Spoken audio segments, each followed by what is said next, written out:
Forever. Dog. Welcome to another episode of Best Show Bests, the greatest hits of the best show, with me, your host, Tom Scharpling.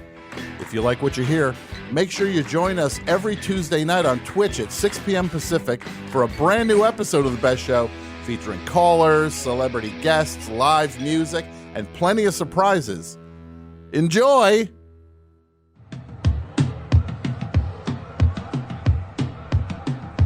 Wah! Wah! I don't want to do the show! I don't want to do the show! But the cream will rise to the top, oh yeah.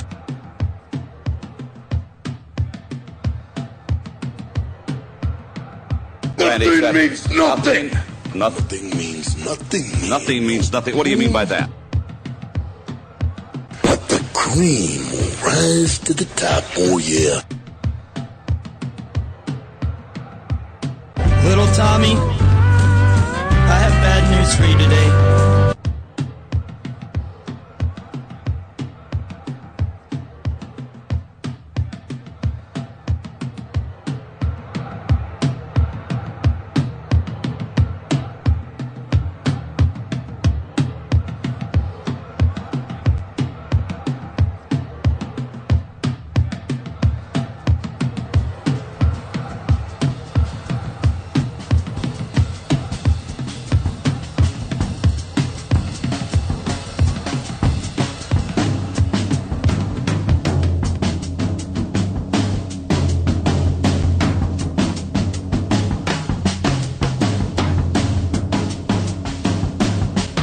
This could take anywhere 15 minutes to an hour.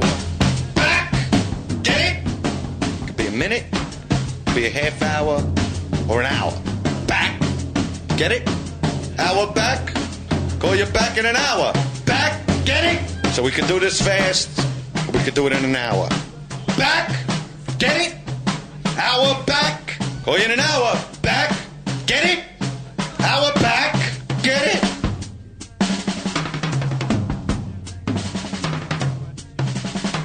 Nothing means nothing.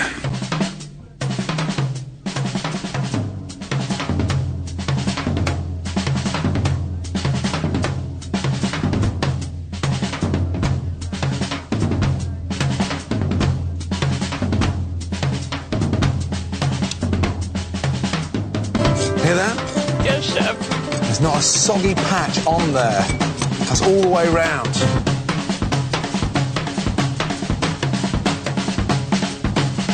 Spring break. Spring break. Spring break.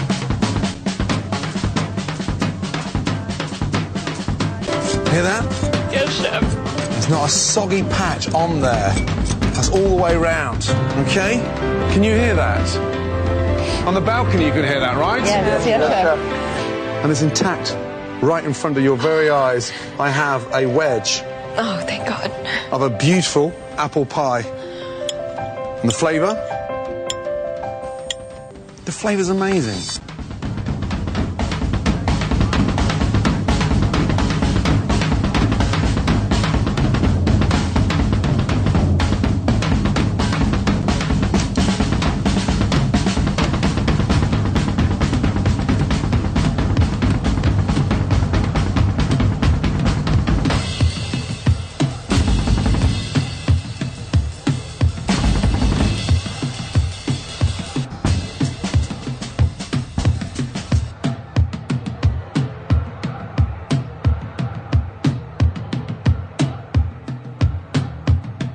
Everybody out of the tunnel! Everybody out!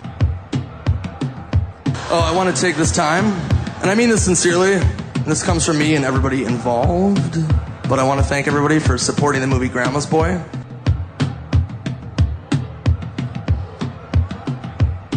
Have there been any talks about you returning for a third film in the series? And if you do, will you be cutting Tom Scharpling from that movie too? Wah!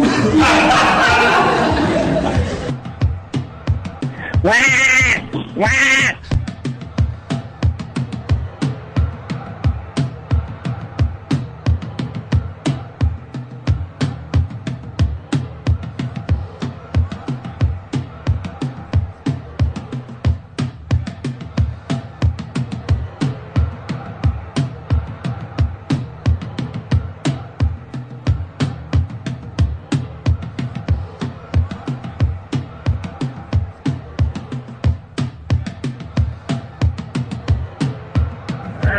not a safe place, Caroline. That is not a safe place. The lighter ran out of fluid. We're getting ready. All right, Obi, get in there.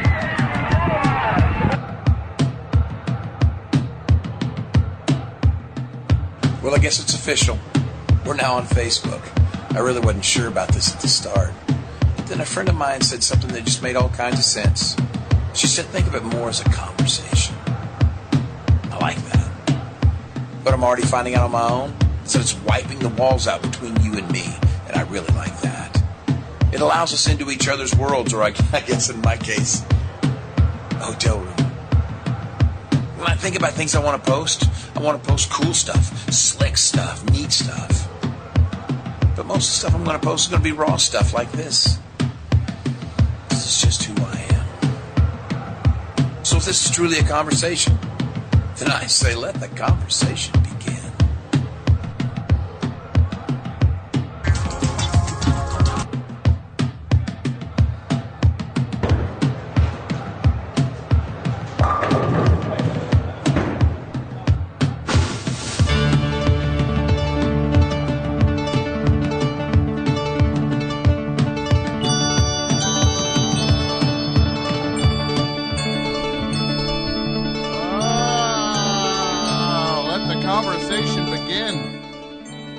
Wise words from one of our wisest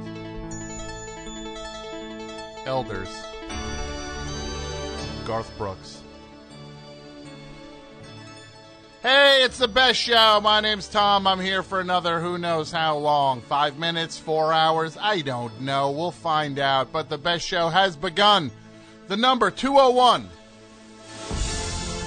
332-3484. That's the number to get in on the action, and we are doing what we do here on a Tuesday night, and we are talking about putting your foot in your mouth. All those times you open mouth, insert foot. All right. And with that, I say to you, let the best show begin. Let's see where this thing lands, huh? There's only one way to find out, and that's to start the show. So without further ado, I present to you the best show.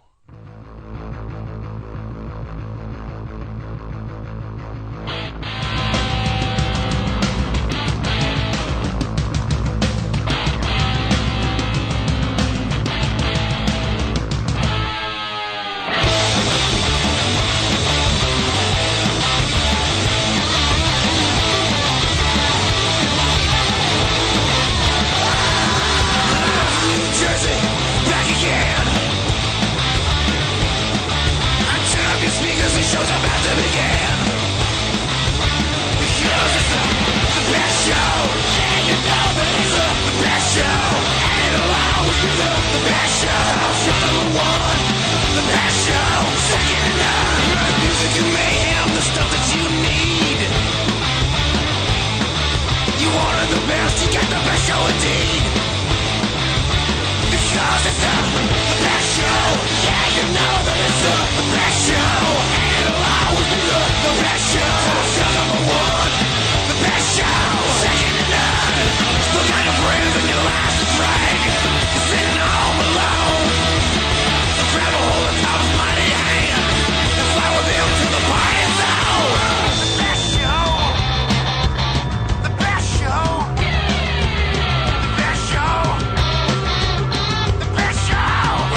Best Show. What's up tonight, everyone? Hi, my name's Tom.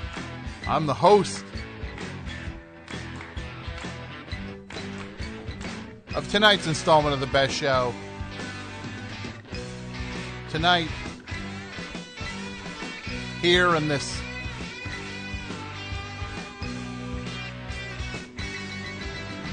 freezing cold March night, 2019. That's where we find ourselves. The phone number 201-332-3484. We're talking about putting your foot in your mouth. We'll talk about that throughout the show and all sorts of other stuff. But let's just say, first we heard from an amazing album put out by Hozak Records. They never disappoint. One of the best labels going in the biz. To release band Baby Grand from 75 to 77 was their run, and featuring two members of the church, Steve Kilby and Peter Kops. Later went on to form the church, and we just heard Madam Lash from this record called Baby Grand. And that's the name of the band. And it's the Grand with an E at the end. And once again, it's on Hozak. New stuff on Hozak. They never disappoint.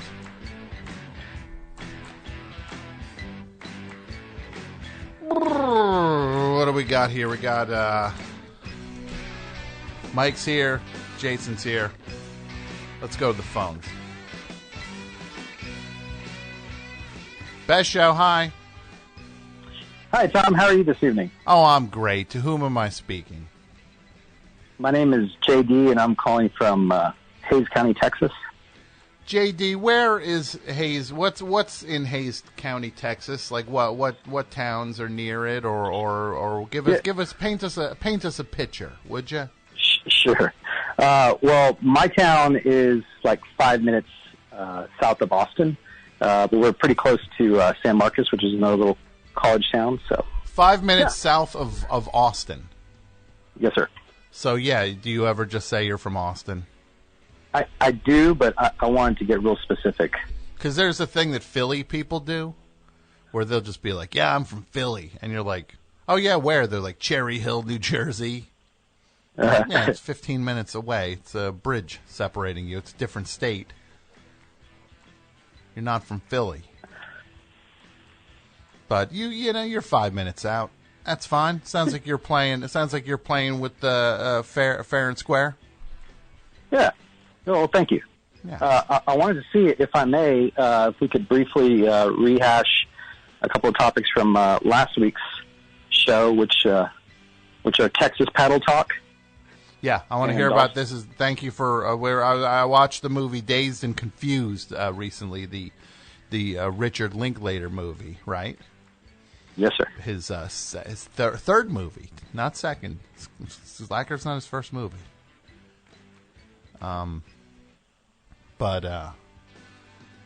Yeah, it was, and in the movie, there's a fair amount of people running around with paddles.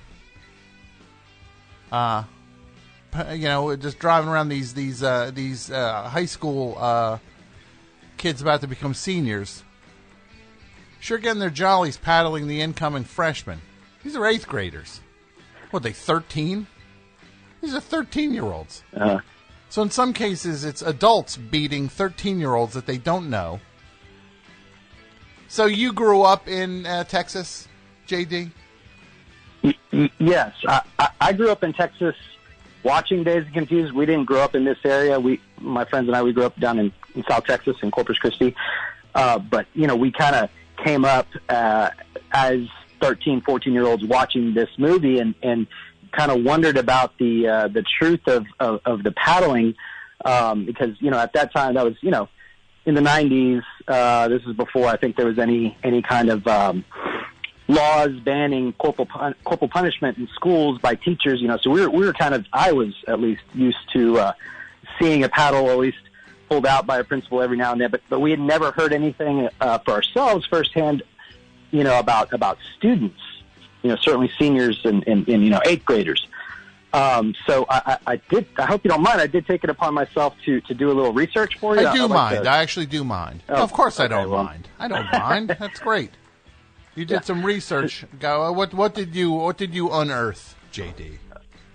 Okay, so I first started by asking people that I knew that went to high school in the Austin area in the 70s, but I didn't really come up with a lot of definitive answers. So I remembered that somebody had added me on a Facebook group, which, out of sheer coincidence, the group is actually called Dazed and Confused, but it has nothing to do with the movie. It's just they just called it that because it was it's about, I guess it's paddling. This is not a pro paddling Facebook group, is it?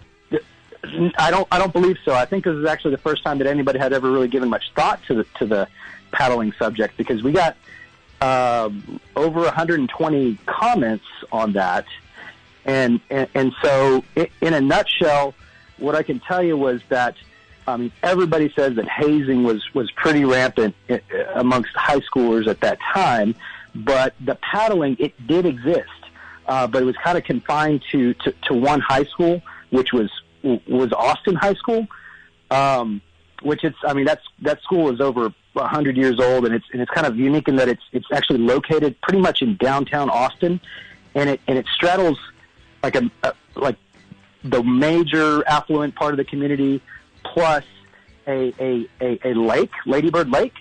So they have like rows and paddles everywhere because there's a rowing team. So there's paddles they're pretty prolific there. So. The paddling, you came to the conclusion through your research that the paddling is relatively limited in Texas. That, as far as you've heard, the high schoolers driving around paddling, incoming freshmen, relatively limited in scope.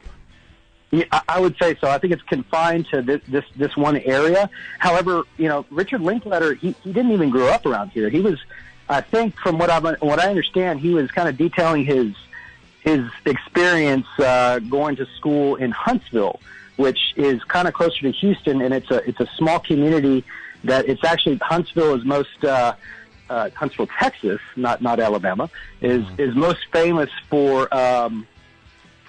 being the major, like the biggest prison in Texas. So they're probably a little bit more hardcore. So there, Huntsville. So you're saying Richard Linklater grew up in a town that did not he's not a wealthy town if he grew up in Huntsville. I would presume no. Okay, because that's what I heard. Right, I heard you always hear this. Self-made guy did the thing, and then you piece it together. You're like, you weren't self-made. You had everything served up on a plate. You know what I mean? You ever get these things? You figure the thing out that. It's like this. Look, My Chemical Romance. They're like Queen for people in their 30-year-olds, right? That's their Queen. Mm-hmm. Welcome to the Black Parade is their Bohemian Rhapsody, right? But then they go on stage and they're just like, from Newark, New Jersey, it's My Chemical Romance. Newark. We're sure about that? We're sure My Chemical Romance are literally from Newark, or are they rounding up to get a little street cred on that? Look, if they're from Newark, I'll accept it. I've seen a lot of kids that look like My Chemical Romance. They're more from Short Hills. That's a case of stolen valor there. Yeah, stolen valor. And Mike finally stopped doing that, by the way, which is a huge relief. He finally stopped because he would put on these military uniforms and walk around town. And I think he got caught commanding people. I think he got flagged on that, like he was making people run errands for him or something. Yeah, it says My Chemical Romance from Newark, New Jersey. Can I get some confirmation on this, please? What do you think, Mike? Yeah. From Newark, New Jersey, it's My Chemical Romance. I'm looking here. I gotta find out. I gotta get some. And look, if they are, great, 100% accept it. I just know that's the kind of thing that people would say for cred, that they're from Newark when they're not. Anybody can confirm this, please confirm it. So young man, you say that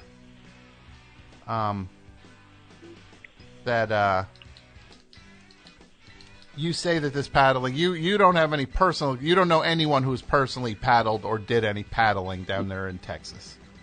No, I don't know these people personally. This is, like I said, these are just comments that are on a Facebook group. But there's a lot of stories in quite, graphic detail. And apparently it's still, I don't know about the paddling. I'm pretty sure the paddling doesn't go on. Otherwise we'd certainly hear about it in this day and age. But that particular high school is still pretty active when it comes to hazing, and some of their exploits were posted to YouTube, and I tweeted at you a link earlier of something that was just a handful of years ago. Okay. That looks like a war zone going on in the hallways there. So it's, all right, I think it's a little crazy. I'll check it out. Anything else? One real quick thing, which was you had mentioned Wiley Wiggins and his maybe lack in the acting department. Oh man. Oh, it's O'Banion. Oh, what a jerk. Shh. Oh, man. What? Oh, I can't stand O'Banion. He's a jerk. Shh. Yeah, go ahead. So what, are you him? Are you him? Am I talking to Wiley Wiggins? No. But I mentioned we grew up, kind of watching this movie over and over again, and there was a whole scene, and you probably remember this. I think they were standing in front of the arcade there, where young Wiley Wiggins touches his nose probably 15 times. I know, he does it throughout the whole movie. He keeps grabbing the bridge of his nose. Yeah. Exactly. So we turned that into a game that involved taking rips from a certain water device. So that was a game for you to get yourself you'd go get yourself what were you doing? You could tell me. What were you doing? The crystal meth? God's green herb. Okay. I was hoping you'd say something crazier. No. But he's doing. He I think he did find his calling, because he doesn't do acting anymore. He's big into indie gaming. Okay. So he's got an indie gaming company here, and also he does these really cool interactive light projection shows for bands, experimental bands. Good for him. Yeah. Kid's been in one great movie more than I have. So that's my report. Yeah, great. You did it. Thanks for the report. 5 stars. Thank you, Tom. 5 stars. Yeah. What's the worst you got picked on, Mike, in high school? You got picked on last week? Oh, that's right, the wedgie. That's right. That's right. You were crafty. How about you, Dudio? Dudio probably seems like he seems like he probably did some picking on. Don't you think, Mike? You can admit it. You picked on a few people. Oh, that's not. He's picked on people he's friends with. Yeah, that's all right. That I don't know if that's exactly what I'm talking about here. I'm talking about running in fear. I'm talking about running in fear down the hall. Somebody please confirm where My Chemical Romance are from, please. Gerard Way is from Belleville. That ain't Newark. Yeah. Best show, hi. Oh, hey. Hey, hi. Okay. Hey, Tom, how's it going? Good. How are you tonight? I'm good. What's your name again? this is Dylan from Winston-Salem. That's right. What's up, Dylan? Yeah, I got this, reading the topic just really made me remember one of my cop stories. I mean, I've got quite a few, but one of them is pretty clean and funny. A lot of them aren't funny. A lot of them are just dark, but one time I put my foot in my mouth was to a cop because I was driving. I was going 125, 135 in a 55 mile per hour zone. Hold on a second. How fast were you going? 135? Yeah, in a 55. Yeah. Yeah, I'm going to say whatever the cop said to you, you might have had, I'm not going to say yet. It's what I said to him. No, he was pissed, certainly, and I don't live like that anymore. I just want to say, Tom, I don't live like that anymore. All right. I don't need to go twice the speed limit. I can get to the grocery store, on time at 35 miles an hour. But anyway, I was younger. Okay. But anyway, he pulls me over, and he's super pissed. He's like, "You're going to jail," blah blah blah. But he said the classic line, "Do you know how fast you were going?" Mm-hmm. Like, do you get that? Everybody gets that, right? Sure, everybody's heard that. Yeah. Yeah. Do you know how fast you went? I said, I don't know, 135. and he just went. He got pissed on another level because he had only clocked me at 105. Yeah. So I was like, oh shit, I guess I just shouldn't say anything. Tighten it up with the toilet mouth. Oh, sorry, yeah. That's all right. Tighten it up. So you actually taunted the cop by suggesting that you went 30 miles over the speed you were going, which was pretty much double the speed limit what he clocked you at. Yeah, I mean, I was basically like, can you just give me any worse charges, please, because this is actually how fast I was going. Yeah. Now you did put your foot in your mouth on that one. But it turned out okay. I mean, he just took me down to the county jail, and I learned a lot about how to talk to police officers.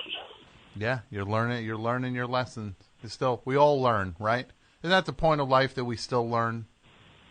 I think so. I mean, I think it was Woody Allen that said, which is a great man to quote this day and age, but I think it was him that said, never stop going to college, never stop taking classes. Yeah, he meant something different when he said never stop going to college. When Woody Allen said never stop going to college, it means he's skulking the hallways. Yeah.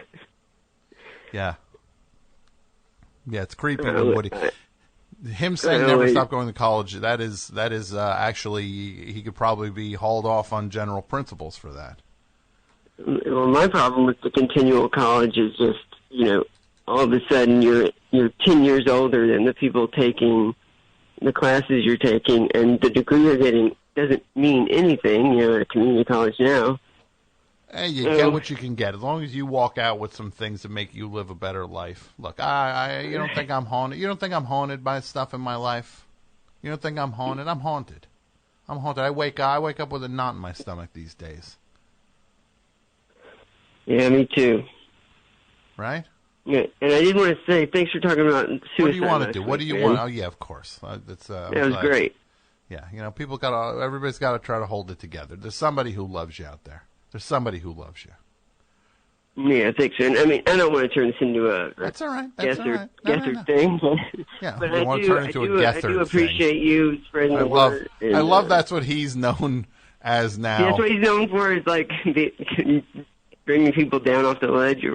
No, I just meant like, I don't think anybody probably cares about my problems, but I did want to talk to you tonight, and so I appreciate it. All right, buddy. I appreciate what you do, man. Buddy. You know I'm trying, buddy. I'm no different. Yeah, I know you are. I'm no different. People think I'm operating from on high. I'm not. I'm no different. Yep. All right. I just got to figure a bunch of stuff out, but you have a great night. It was good talking to you. All right. You take care. All right. Bye. Take care. Best show. Hi. Hello. Hi, Tom. Hi, yes.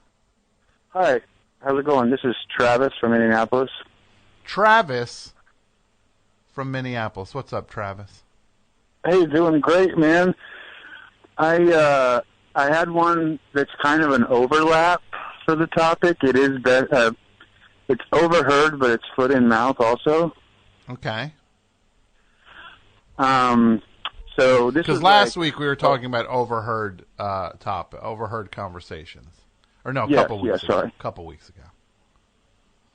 Yeah. This was about 0506. It was Thanksgiving in Tennessee. Went to my mom's house, and that night, I'm from Indianapolis, and so the Colts were playing that night on TV. So my brother and I went to find a bar to watch the Colts game. So we're strangers in a strange land. And we're sitting there, and with 2 bar stools away within earshot were three regulars. They weren't like burly-looking guys, but they were regulars. You could tell, older gentlemen. And, oh, excuse me, man, I'm nervous. It's such an honor to talk to you. You were like, well, it's not. It's please don't. It's just you're just talking to me, okay? It's not a. Calm down. Okay. So I heard one of the older guys say, "So how was your Thanksgiving?" And then the other guy says, "Oh, it was great. We went out to Brenda's house or something." And the other guy says, "Did you take your 7-layer cheese dip?" And the guy says, "No, I made potato salad." And so they're talking about it, and he said, "Yeah." So from what I gathered, it was at his wife's relatives, because he ended up sitting next to someone at the table that they were eating, and he's sitting right next to a lady that said, and this is how he said it, mocking her. He said, "This potato salad's not been salted." And he said, as he's telling the story, he said, "No, ma'am, it hasn't. You salt to taste." And then his buddies were like, agreeing with him, going, "Yeah, I mean, everybody knows that." And so I just was like, this is the greatest conversation I've ever heard. And then they went on to talk about the cheeses that make up the 7-layer cheese dip that he didn't bring. So I just thought it was, maybe she put her foot in her mouth by saying the thing about salting the potato salad. Yeah, it's like an episode. It's like ripped right from an episode of Detroiters. You ever watch Detroiters? No, man, I'm sorry. That was my favorite show, and now it's gone. They canceled it. They done canceled it. Oh, man, that's how it goes. Yeah. But I just wanted to tell you, please don't ever stop doing the best show. It sounds like some nights What if this is the final episode? What would you say? What would you say? Oh, man. I would just be honored to just get in and get on, but wow, I shuddered. I hope that never happens. I don't even want to think that. What? You want me to do forever? Wow, man. I don't want to be selfish, but it is. I mean, I'm sitting here, just trying to get through this polar vortex. Yeah, and it's what I look forward to on Tuesday nights. Yeah. Well, look, I don't know. Sometimes I don't know. This might be it. Look, we did I'll say this. Last time we did the rollout, we did the farewell tour. It was for like almost 2 months. It was 7 weeks. Counting down till the best show ended. Next time, man, it's gone. It is not. Ain't no countdown next time. I'm grabbing my stuff. I'm grabbing my stuff and I'm out. Throw it in the river. No, I'm just going home with it. I'll tell you whatever I'm taking home. I'll take home. I don't know. Well, look at Kiss. Kiss has done a lot. Oh, that's a great example. Yeah, Kiss. Let me model anything I do after Kiss. No, that wasn't what I meant at all. Way classier. You're way classier. Kiss. Oh, I am. I'm classier than Kiss? Oh. Yes. Wow. You sure? You're sure I am? Positive. You're sure I'm even classier than Kiss? Wow. Okay, I'll take your word for it. They didn't set the bar necessarily, but... Look, I don't know, man. You know what I think is happening? I think there's some rot setting in. I don't want to talk about it. It's like there's a take it for granted quality setting back in. Right? Oh, you think so? I think people got used to it again. It's there every Tuesday. Whoop-de-doo. You know what I mean? And look, everybody, I'm not putting people who show up and every week. I love it. I love it. We have the Patreon is fantastic. Keeps the show going. Everybody who is here is getting paid to be here. So it's good. It's a good thing. But I think it's a great thing. Oh no, the best show's going away. Oh, what are we going to do? Then finally, best show a year later. Best show's coming back. All right, my favorite show's back.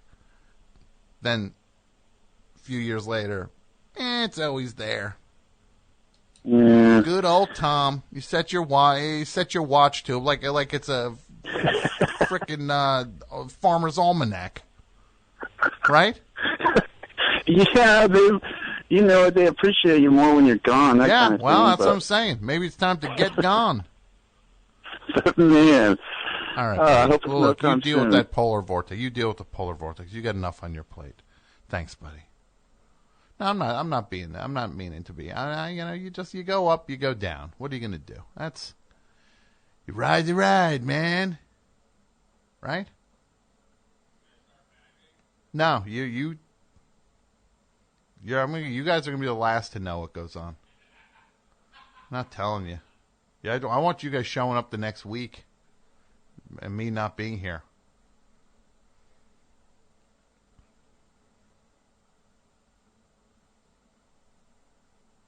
Yeah. So somebody just put on Twitter. This guy put his foot in his mouth. That guy said I was classier than Kiss. That was him putting his foot in his mouth in real time.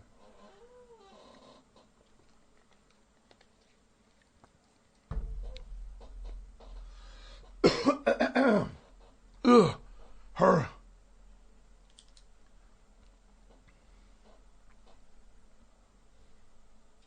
Best show, hi. Hey, is this Tom? It is. How's it going, man? It's going all right. To whom am I speaking? You're speaking to Michael from Louisville, Kentucky. Michael from... Now, is it Louisville or Louisville? See, I said Louisville because it's like a kind of a universal, like people that aren't from Louisville say Louisville, right? Mm-hmm. But, for people that live here, it's Louisville. Or Louisville. Louisville. Like some people drop more than one syllable. So some people drop it such as Louisville, and other people go Louisville. Yeah, like almost rolling the tongue, I guess. But yeah. For everyone else listening, I guess it's Louisville, Kentucky. That just sounds so unnatural.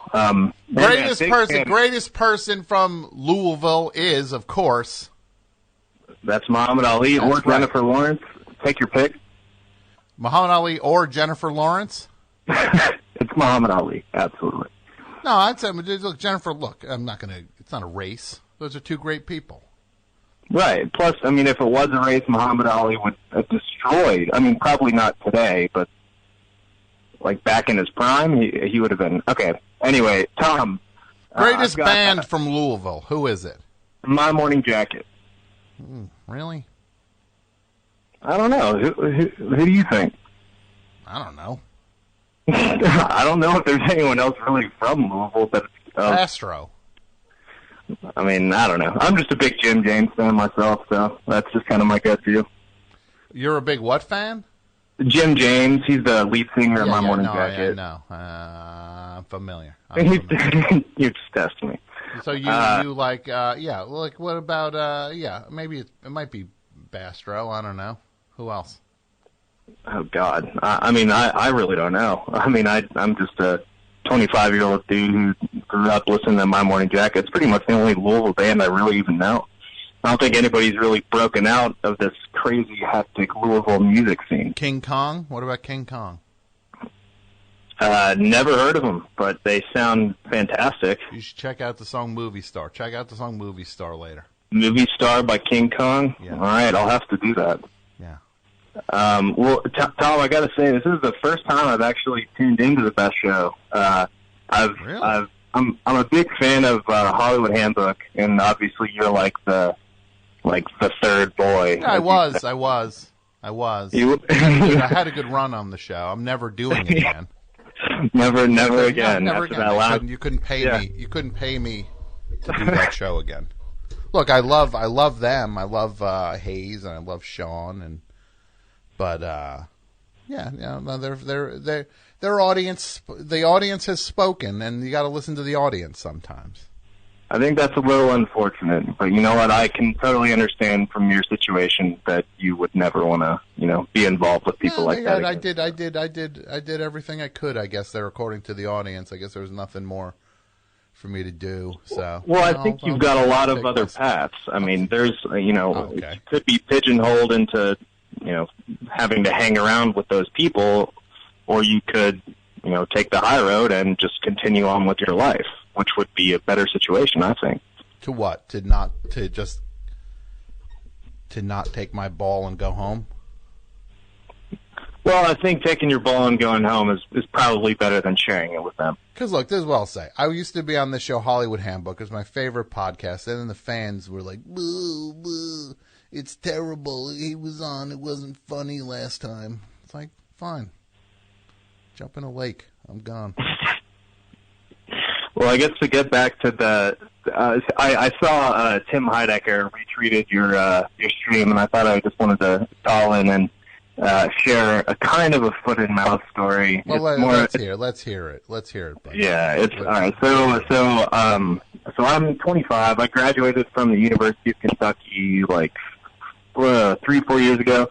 And when I was a junior at UK, I had to fill like a bunch of elective classes that I hadn't like satisfied the credits for, Mm-hmm. And so I signed up for this one class called Aging in Today's Society, as literally was the title of the class. And I did it because it would satisfy kind of not having classes on Friday. Like it was a Tuesday, Thursday class, and it satisfied. So I was like, all right, yeah, I'll take it.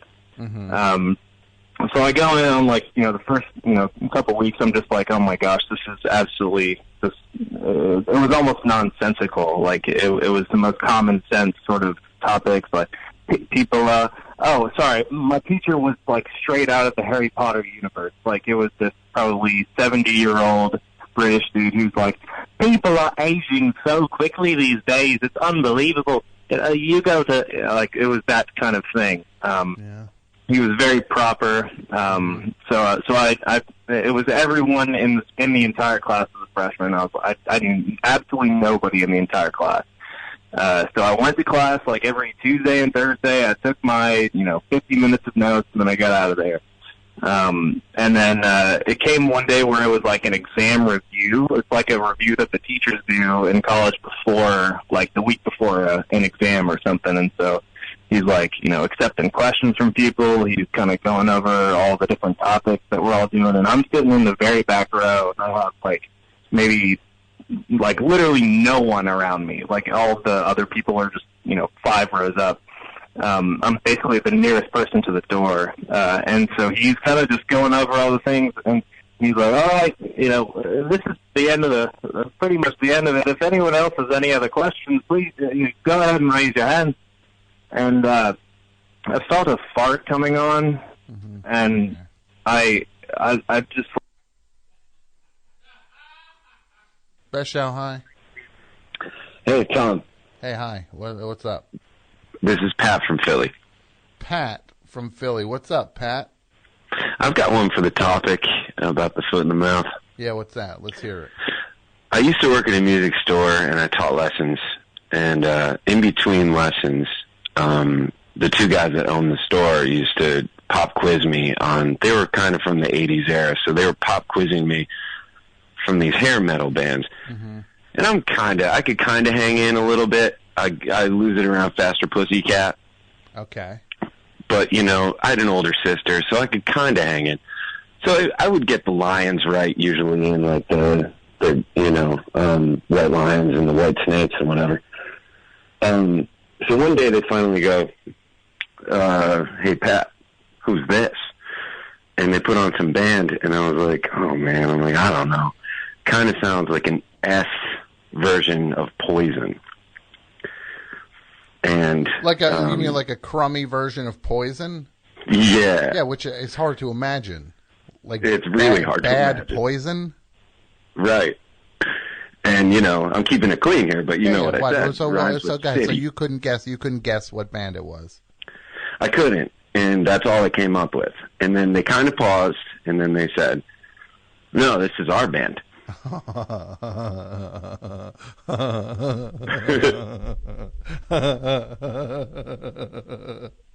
They thought you were going to be like, "Whoa, who's this?" Right. Just like, this is a really crummy version of Poison, who are already terrible. The worst. Remember it was like, at the drive-in, right? Yeah. Behind the old man's Ford, right? No, not behind it. Not behind the old man's Ford. At the drive-in, in the old man's Ford, behind those bushes, right? Was that it? Down the basement, lock the cellar door. That dude's bandana game is pretty on point, though. Yeah, he's got protection. Bandana man. From the head. He's got the protection from the bandana and the hat.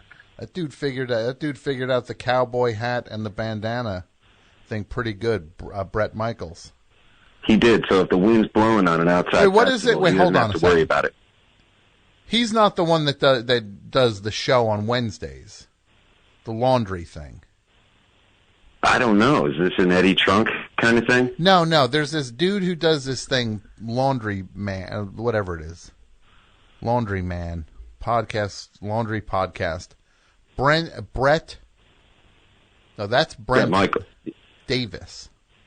This is Brett Michaels. Brett Michaels. Which I'm sure is his last name. Brett Davis. Brett Davis is which one? Poison or Laundry? I don't have Brett Davis. Brett Davis is Laundry Man. Okay. Brett Michaels is the guy from Poison. It's Poison Man. Poison Man, yeah. They should both be on each other's thing. He should go on Laundry Man podcast, and then Brett Michaels can be play with Brett Davis in Poison for a couple songs. Right? Couple of Bretts. Yeah. All right, thanks, buddy. Yep. Best show, hi. Hey, Tom, it's Bill in Newbridge upon Tyne. How are you? Bill? Yes. In Newbridge upon Tyne. Yes. Yeah, okay. Down by the river. Yeah. I just never, it's not a very populated neighborhood in Newbridge. It's not. It's pretty exclusive, I have to say. Very fancy. Well, not very fancy. Well, I inherited it from my parents, so okay. It's not. I don't like to talk about that because I want people to think that I'm rich. Sure. You by natural means. Yeah, you're putting on airs as if you were self-made. Well, yes, that's how you do it. That's okay. I'll take your word for it. Well, look, I want to chime in on the topic if that's okay. Yeah, please do. Okay, so I totally put my foot in my mouth here. So it was back in the 80s, and I was on a tour of the Orville Redenbacher popcorn factory with my church group. Okay. And we were at the very end of the tour where you get free samples and things like that. So you can get a handful of whatever, hot buttered. You can get a handful of caramel, etc. All the different kinds they have. And so I'm eating away, and I very loudly say, "Oh my God, this popcorn tastes like ASS." Although I said the actual word. Yeah. You can say that word. Oh, I can. Okay, so I said this popcorn tastes like ass, and everyone starts laughing. But I turn around, and who is standing right there but Orville Redenbacher, the old man who was like the face of the company, who I didn't even know was real. Did you? Oh yeah, I knew he was real. You didn't know? I thought it was like just an actor or something. I didn't know he was a real person. Okay, I thought you meant you didn't know if that was a real human, like you thought it was a puppet or something. No, no, I knew that, but I didn't know it was a real person that had any actual ties to the company. Okay. So, well, it turns out he was a real person, and he was real mad. Mm-hmm. And he gets up in my face, and he says, "What did you say, young man?" And so I'm nailed, right? Mm-hmm. There's nothing I can do. So I did what any young God-fearing man would do. I told him I didn't say it tasted like ass, and that our pastor did. Okay. Yeah. What happened to him? Well, he gets up in Pastor Mike's face, and he starts totally going off. And I'll tell you, I've never heard that much profanity that loudly coming out of one person's mouth. Mm-hmm. It was kind of like I was listening to Joe Pesci going off on Michael Imperioli in Goodfellas, but it was coming out of the mouth of a beloved grandfather. Yeah. And you were taken aback. And you were also the one who made the mess. I was, yes. It was completely my fault. So, I'm struggling with this. I'm feeling very guilty about getting Pastor Mike into trouble while I'm watching Orville Redenbacher whipping Pastor Mike with his bow tie and then proceeding to shove his horn-rimmed glasses into places where they shouldn't be shoved. Yeah, that would upset me also. Yeah. And then at the very end, Orville stuffed Pastor Mike into a giant popcorn tin, and then he rolled it down a ramp and right into this fetid pond. And Pastor Mike was trapped inside the popcorn tin? Yeah, he died. Oh, okay. Well, that's a whole other. Yeah, that's a terrible wrinkle to the story. More than a wrinkle, I'd say. Well, he was very wrinkled when they pulled him out. Yes, his body was wrinkled. It was, yes. Sure. No, I would assume, but that's not how I meant it. And yeah, I probably would have a fair amount of guilt about this if I was you. Oh, I don't anymore. I did then for like a couple days. Oh, so you got past it. Oh, yes. Yeah, you got to work at this stuff. Guilt will just kind of bring you down, and it stays inside you like a fetid lump of I don't know, undigested cheese. Sure. Yeah. Yeah, well, sometimes guilt, if you did the thing, is a natural response. Well, now I'm wondering if I even did do it. Mm-hmm. Are you wondering that because it's easier to have not done it? Absolutely, 100%. Yeah.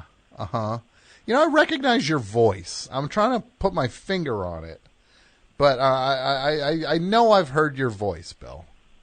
Is it, how might I know you? Well, it's Bill Putnam over at Friends in Need Massage. Oh, yeah. Okay.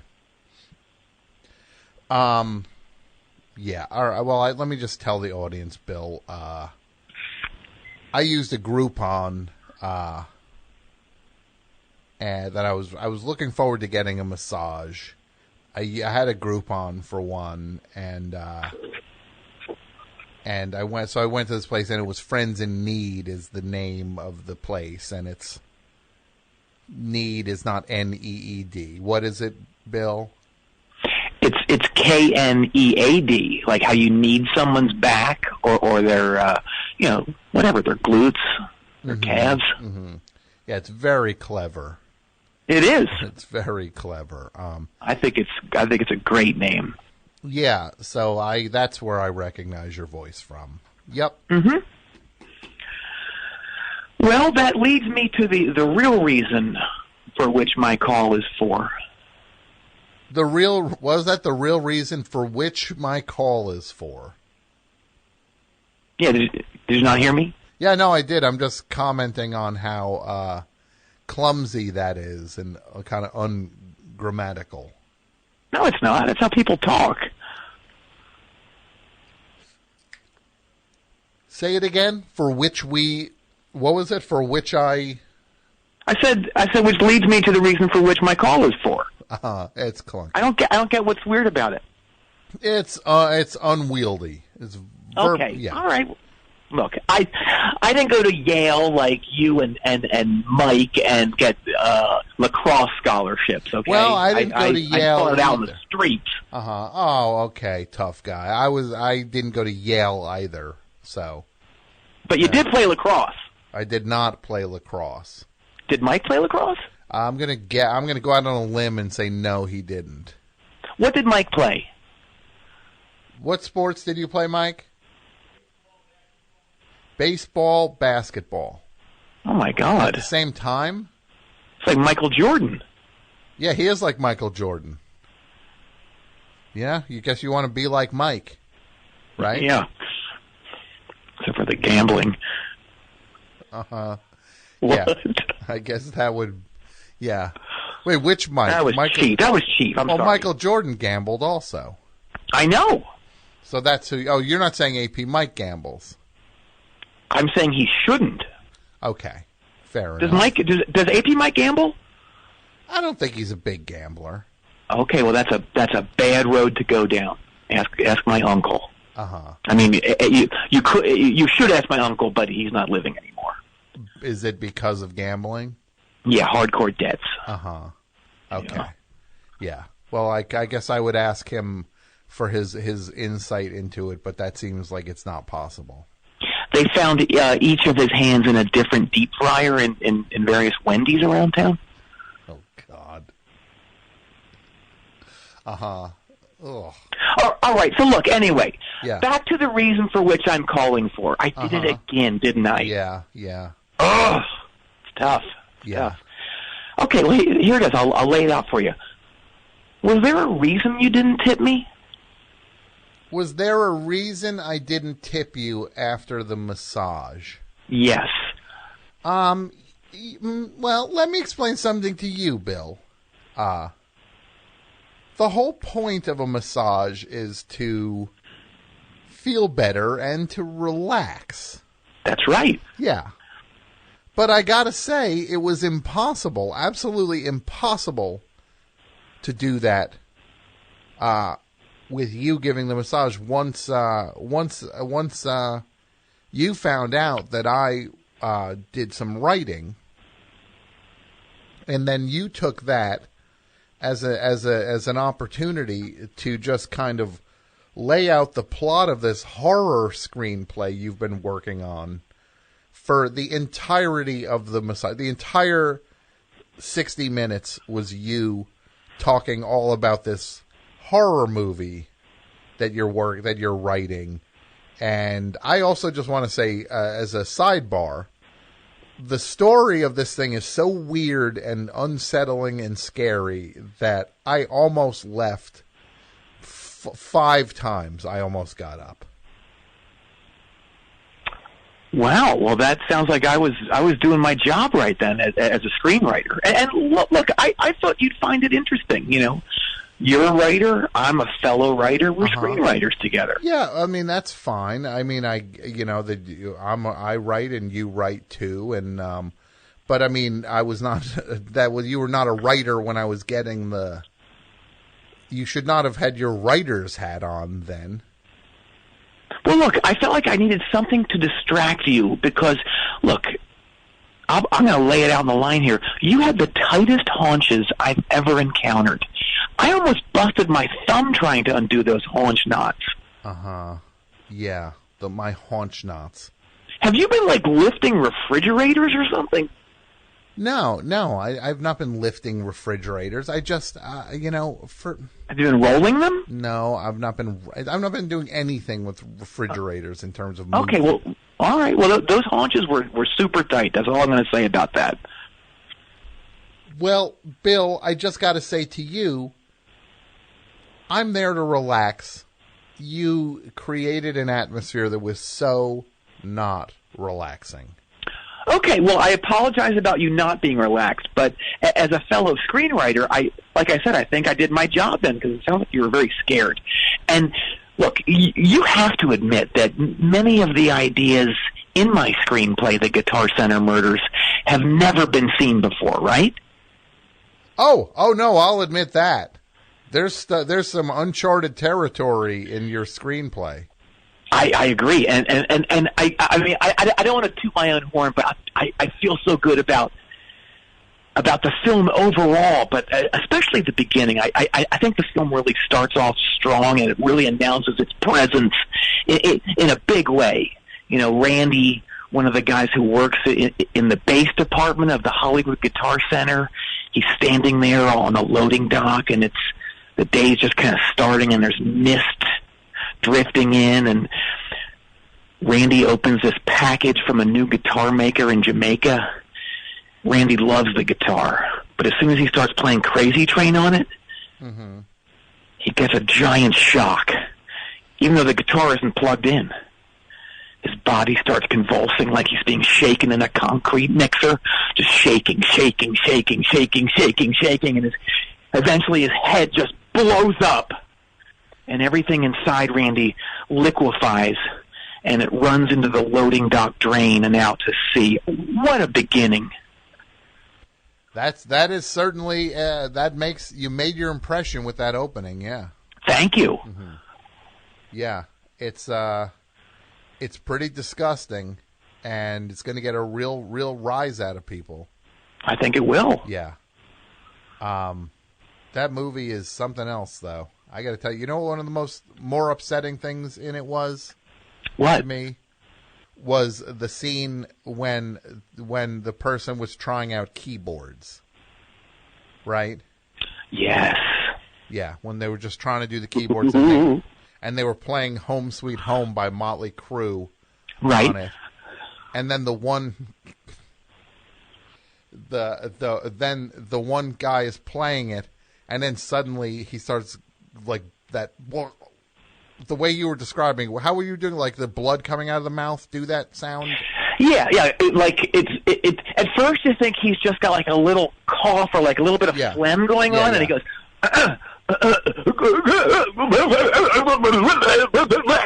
it's just like liquid. Because then somebody rammed a keyboard through the back of his head out his mouth, and you see all 88 keys kind of come out of his... Pretty scary. And then, did you love the little touch that I put in after that where someone actually samples the sound, and then at the weirdest moments in the movie, someone is near a keyboard and they hit a key and you just hear... It's disgusting, isn't it? Yeah. No, that is... That's pretty... It's... Look, your thing is unsettling. You were asking me, from a point of pride about it being unsettling. It's very unsettling. Well, here I'll ask you this. I'd love your input on the scene where Randy's coworker Milt goes down to Jamaica to try to find out just what the origin of this guitar is, and then he finds that open volcano, and he's told he has to do a human sacrifice. And instead of actually doing the human sacrifice, he thinks that he could substitute some other form of living creature for that. Yeah. So he goes down to the lagoon, and he sees a shark swimming around there, and then he goes down to try to wrestle the shark out of the lagoon, and the shark jumps him. Do I need to actually have someone say, that shark just jumped the human? Or will that be implied visually and people will laugh at that? I think if you want the joke to land, you might want to lean into that one pretty hard. Have someone say it, have a guy go, "Look, man, that shark just jumped that human." Yeah, I would say you could even maybe have them hit it even a little harder than that. Look, man, that shark just jumped that human, man. You could maybe get rid of the "man" part of it. That's horrifyingly offensive. Oh, I thought that gives it a local flavor, no? Yeah, no, it probably gives it a good tinge of racism, I would say. All right. Yeah. Good note. Good note. These are good notes, yeah. That's a good note. All right, hey, yes, go ahead. I would probably say a couple of the other things you had said could use a little bit of a rethink. Okay, a little punch up? Yeah, tell me what was one of your favorite scenes in it again? What was another one because you were getting really juiced up about certain scenes. I was. I loved when Burles, the grizzled Hollywood cop, realizes that the guitar can only play reggae safely. And any other kind of music played on the guitar is going to result in exsanguination at the very least. I just love that moment when that comes to him. When he realizes that. Yes, yeah. Yeah, and you were really excited then, and you were kind of, in terms of the massage, it was the last thing you were thinking about was the massage at that point. What was I doing? I remember I was like up in the shoulder area, maybe? You were acting the whole thing out. You were acting the whole thing out on my shoulder. Oh, right. And I do remember this because I was definitely acting out the martial arts scene. Yeah. On just above your buttocks. Yeah. Not great. Not a great massage. Well, I was really going for it. Uh-huh. Hey, question for you. Yeah. I know the love scene is excessive at 10 pages. Yeah, yes. But I really, really do think I hit the perfect blend of sublime eroticism and X-rated yuck. What do you think? I thought it was upsetting. I don't know why you had to physically lay the pages on my back after putting that oil on me. Oh, I don't know. I thought that would sell it more. Yeah, no, I could just feel paper stuck to my back. Some people like that. Yeah. I've had clients who ask for oil paper back. No, I did not ask for it, no. Okay. Yeah, no, I thought the love scene was, and the term love is being used very loosely in that scene. Oh, no, they're in love. They're all in love, all 7 of them. Uh-huh. Yeah, I don't know if it's going to be possible to get Mick Mars to actually be, unless you have a connection with him. Well, I do. My big concern with Mick is just that he's not going to be physically able to get himself in the positions I need because he's got that weird backbone fusion thing happening where he just can't really move it. So I'm wondering if he should just, if maybe he just watches from above and, I don't know. Or like on a throne or something. Yeah, maybe he's winking his dinkle at some point. I don't know. Oh, God. That's horrible. Hey, question for you. Yeah, what's that, Bill? It's more of a statement on my part than a question. Uh-huh. I think the final scene of this thing is the best thing ever. I really do. And I just want to run through it with you really quick. Yeah, let's do it. See if anything jumps out at you. Okay. Okay, you'll remember that in the final scene, the Emperor of Jamaica gives the guitar to President Trump. Mm-hmm. And President Trump is about to strum it and sing a verse from the Rolling Stones' big hit, Satisfaction, right? Yeah. And we all know what's going to happen if he does that. That this guitar can only play reggae. Yeah. Or it's bad news for the holder. Yeah. So this is a pivotal moment. Just then, Alex Lifeson from Rush parachutes in at the last second. Mm-hmm. Takes the guitar from Trump's tiny hands and plays the reggae section from Spirit of Radio. I just love that. It's amazing, right? It's surprising. It is. Go ahead. Oh, I was going to say, but then it goes up a notch because this has some weird effect on President Trump and causes all the evil to come out of the guitar and go directly into President Trump, where it mixes with the 18 quarts of evil that's already in there. Mm-hmm. And that causes a chain reaction, and President Trump explodes so violently it makes Mr. Creosote's demise look like Leo DiCaprio's sleep death in Titanic. Yeah, that was shocking. Backing up to the Alex Lifeson thing, it was strange because there was never a single mention of Rush or Alex Lifeson or anything in the entire script as far as I remember. Oh, well, that's a big surprise for the audience because if there's one thing I've learned over the years, it's that people love to be surprised by Rush. People just, okay, that's not something I'm as familiar with, people loving to be surprised by the band Rush. Okay, well, that's a good note. Mm-hmm. I don't agree with it. I would say you could maybe foreshadow that Alex Lifeson might be in the mix later. Okay. Can I just have someone say that? Say that Alex Lifeson might be in the mix later? Yeah. Well, now, that's not foreshadowing so much. I would probably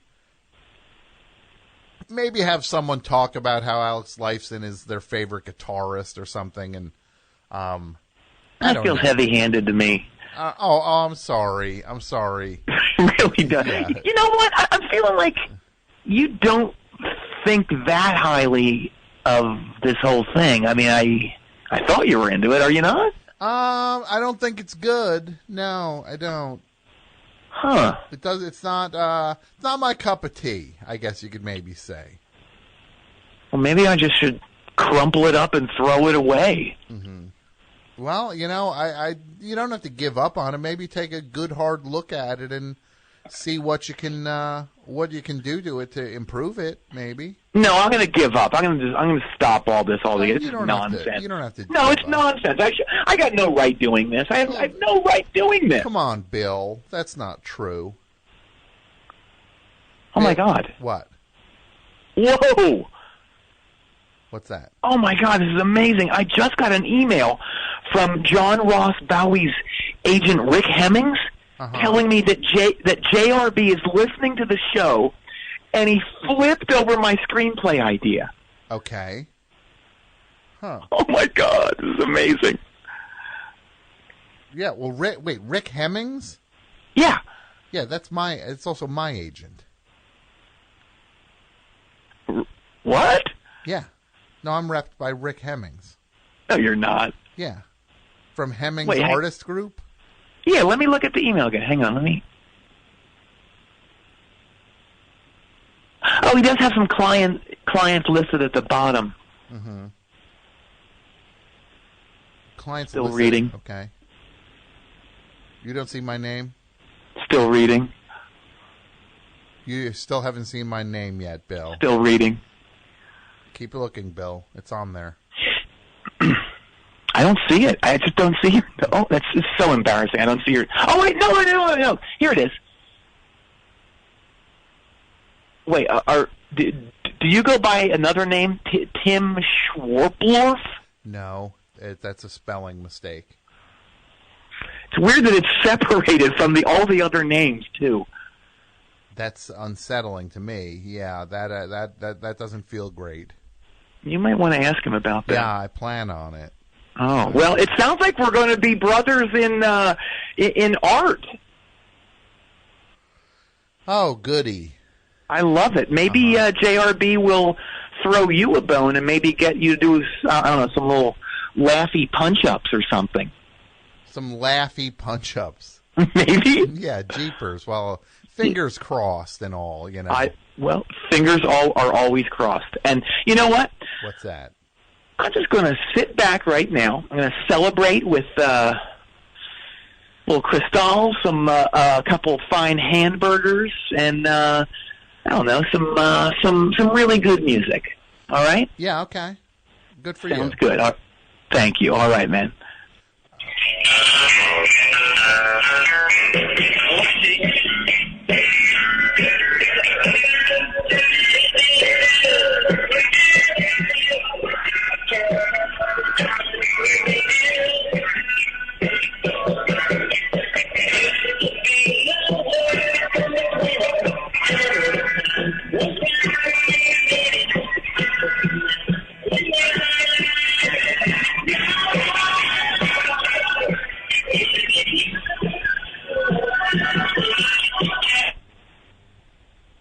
Oh, well, that was nice. He's listening to Let's Active. Yeah, it's a very sad day for Let's Active that Sarah Romweber passed away. Yeah, that was touching. Very sad. One of my favorite bands as a young boy and beyond. The phone number 201-332-3484. A couple phone lines open. Now's the time to call. Best show, hi. Hi, this is Alex from Tacoma. Alex from where now? Tacoma. Alex from Tacoma. How are you? I'm all right. What's going on? Can you hear me? I can. All right. Hi, Tom. How are you tonight? I'm all right. Oh, good. Had that creep call in earlier. Well, I was just calling to So one, correct a kid from Louisville. I think he said Jim James. Jim James. Jim James. Isn't it Yin James? I've seen. Yeah, wasn't that something? I don't know. No, don't worry. Well, all right. Also, he didn't mention Bonnie Prince Billy, who is obviously the best to come out of Louisville, and Slint. It's true. Slint's up there. I mean, you could just say Squirrel Bait because it all grew out of Squirrel Bait. But I don't think Squirrel Bait's the best band, though. I don't think Squirrel Bait's the best band. I think they were the centerpiece of all these other things. But you stole it from me, Tom. Also, the Nightlighters. Yeah, that's the one with what you call it now. Who's that? Oh God, I know who. Ronald Fuqua produced it. I know that. Harvey Fuqua. What's on your mind, pal? Oh boy. Sorry. So I'm calling. I put my foot in my mouth a lot, too much. Yeah. Yeah, clearly. And so I think I've got something for the topic that is sort of in general for the topic. Okay.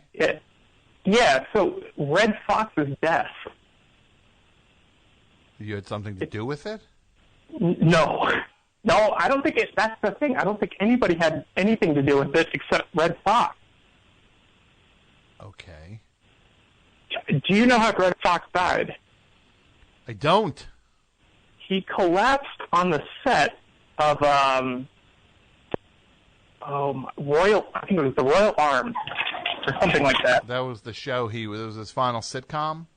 Yeah, his final, because he collapsed on the set of it.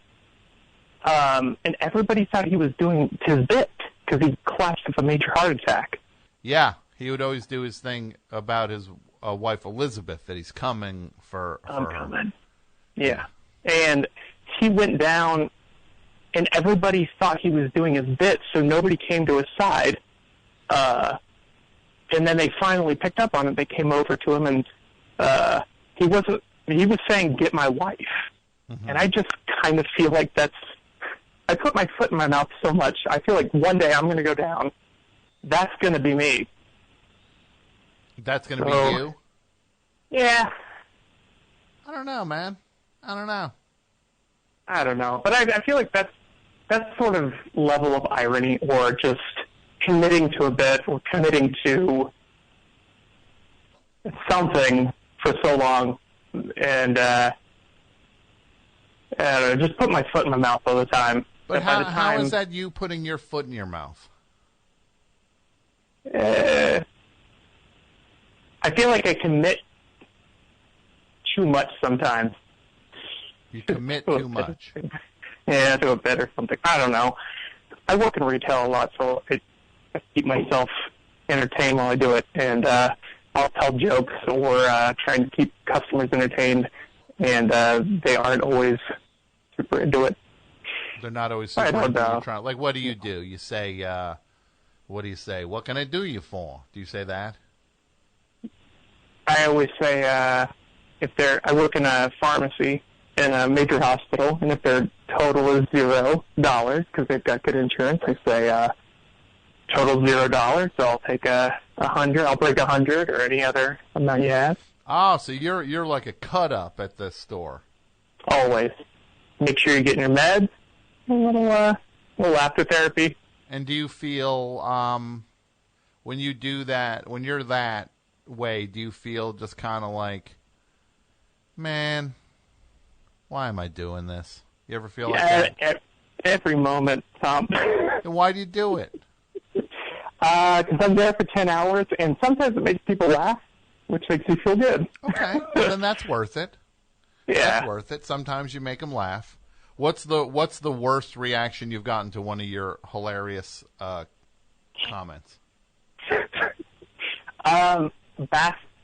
It's mainly when people are baffled by it, and they go, "No, I don't have to pay anything," or "No, I just want to go," and I just kind of have to back out of the joke and say I'm sorry, because and they're then not nobody's in a happy. laughing mood. Yeah, no, I mean, it's like I always say, accidentally, not always, but when I first started would say, how you doing today? They're in a hospital. They're not doing great. So yeah. Yeah. Well, you're trying to look, if you're trying to add a little sunshine to their life, there's nothing wrong with that.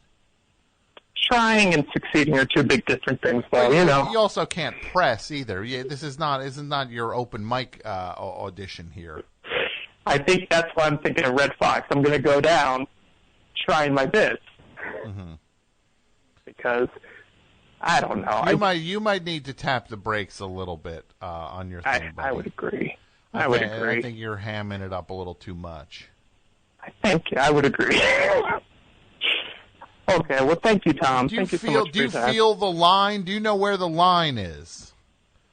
Oh, boy, I'm trying to back out of this call. I think so. Like, what's I a feel thing? it. What's a thing you say? Like, what's one that you felt was on where you know you're crossing the line? Give me one of your cut up moments where you're just like, this is playing with fire a little bit. Oh, boy. I think some guy, he was coughing and he was picking up asthma medication, and my pharmacist said, "Are you okay?" And I said, "No, he's got asthma." That's what you said? Yeah, that's a good putting my foot in my mouth moment. Yeah, that's also not your business to say out loud as well. Yeah. It's not your place to broadcast what people have.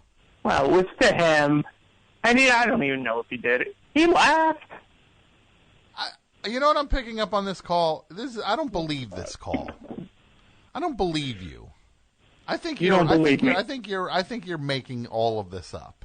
Oh my God, Tom, come to see me at work in Tacoma. This is a little too. You almost sound a little too much like a character. Oh dear God. Is it true? Are you making this up? If I go down, Tom, and I'm clutching my chest, will you believe me? Is my question. Where are you from again? I'm originally from Northern Kentucky. That's why I had to get in on that Louisville guy. I know he's 25 and doesn't know things, but yeah, you need to have a conversation with yourself before you go to work every day. What is that conversation? Just about the haves and have-nots, what we're good do's and don'ts, what we're going to do every day. What am I supposed to say? Well, just imagine yourself going into the pharmacy with your own ailment, and imagine how you'd feel if you met you as a sick person. Ask yourself that.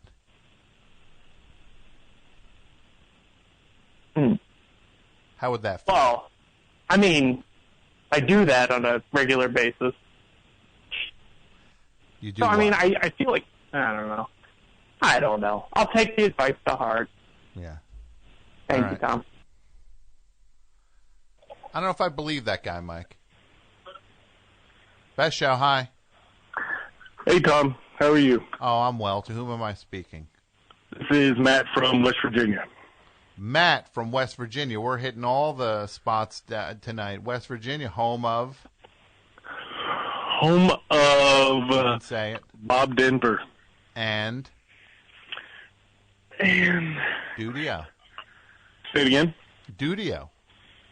Well, he is from a proud son of West Virginia. Yeah, he's a West Virginia guy.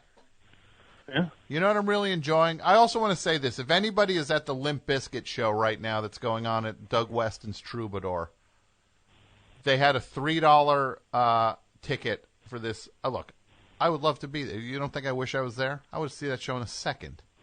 Can you imagine seeing Limp Bizkit at Doug Weston's Troubadour? How they'd be rocking that place? Look, are they the worst band ever? They're up there. Do I enjoy them? Yeah. More than rather listen to Limp Bizkit than Tom Waits. West Borland's not that bad. Yeah, West Borland, that dude's cool, man. Yeah. Weird contacts. You don't think I wish I'd those videos? I watch those videos. Those are some of my favorite music videos ever. Keep rolling, rolling, rolling. You don't think I wish I directed that? Ben Stiller? Ben Stiller is in that video. Hey, Red Hat. He goes, hey, Red Hat, park my car. It's him and Steven Dorff. All right, partner. Keep on rolling, baby. You know what time it is. Yeah. So we'll crank some Limp Bizkit later. If anybody's at that show, I want a concert report, please. If any Best Show listeners are there, I want to know what songs they're playing. Are they playing are they going to play are they going heavy on Chocolate Starfish? Significant Other. I just want to know what they're leaning on tonight. You know what I mean? Ugh, I had both those albums. Yeah, they were your favorite. He was your hero at one point, wasn't he? Used to get so pumped up. Okay, let's imagine you. Hey, callers can hear the music. It's which knob?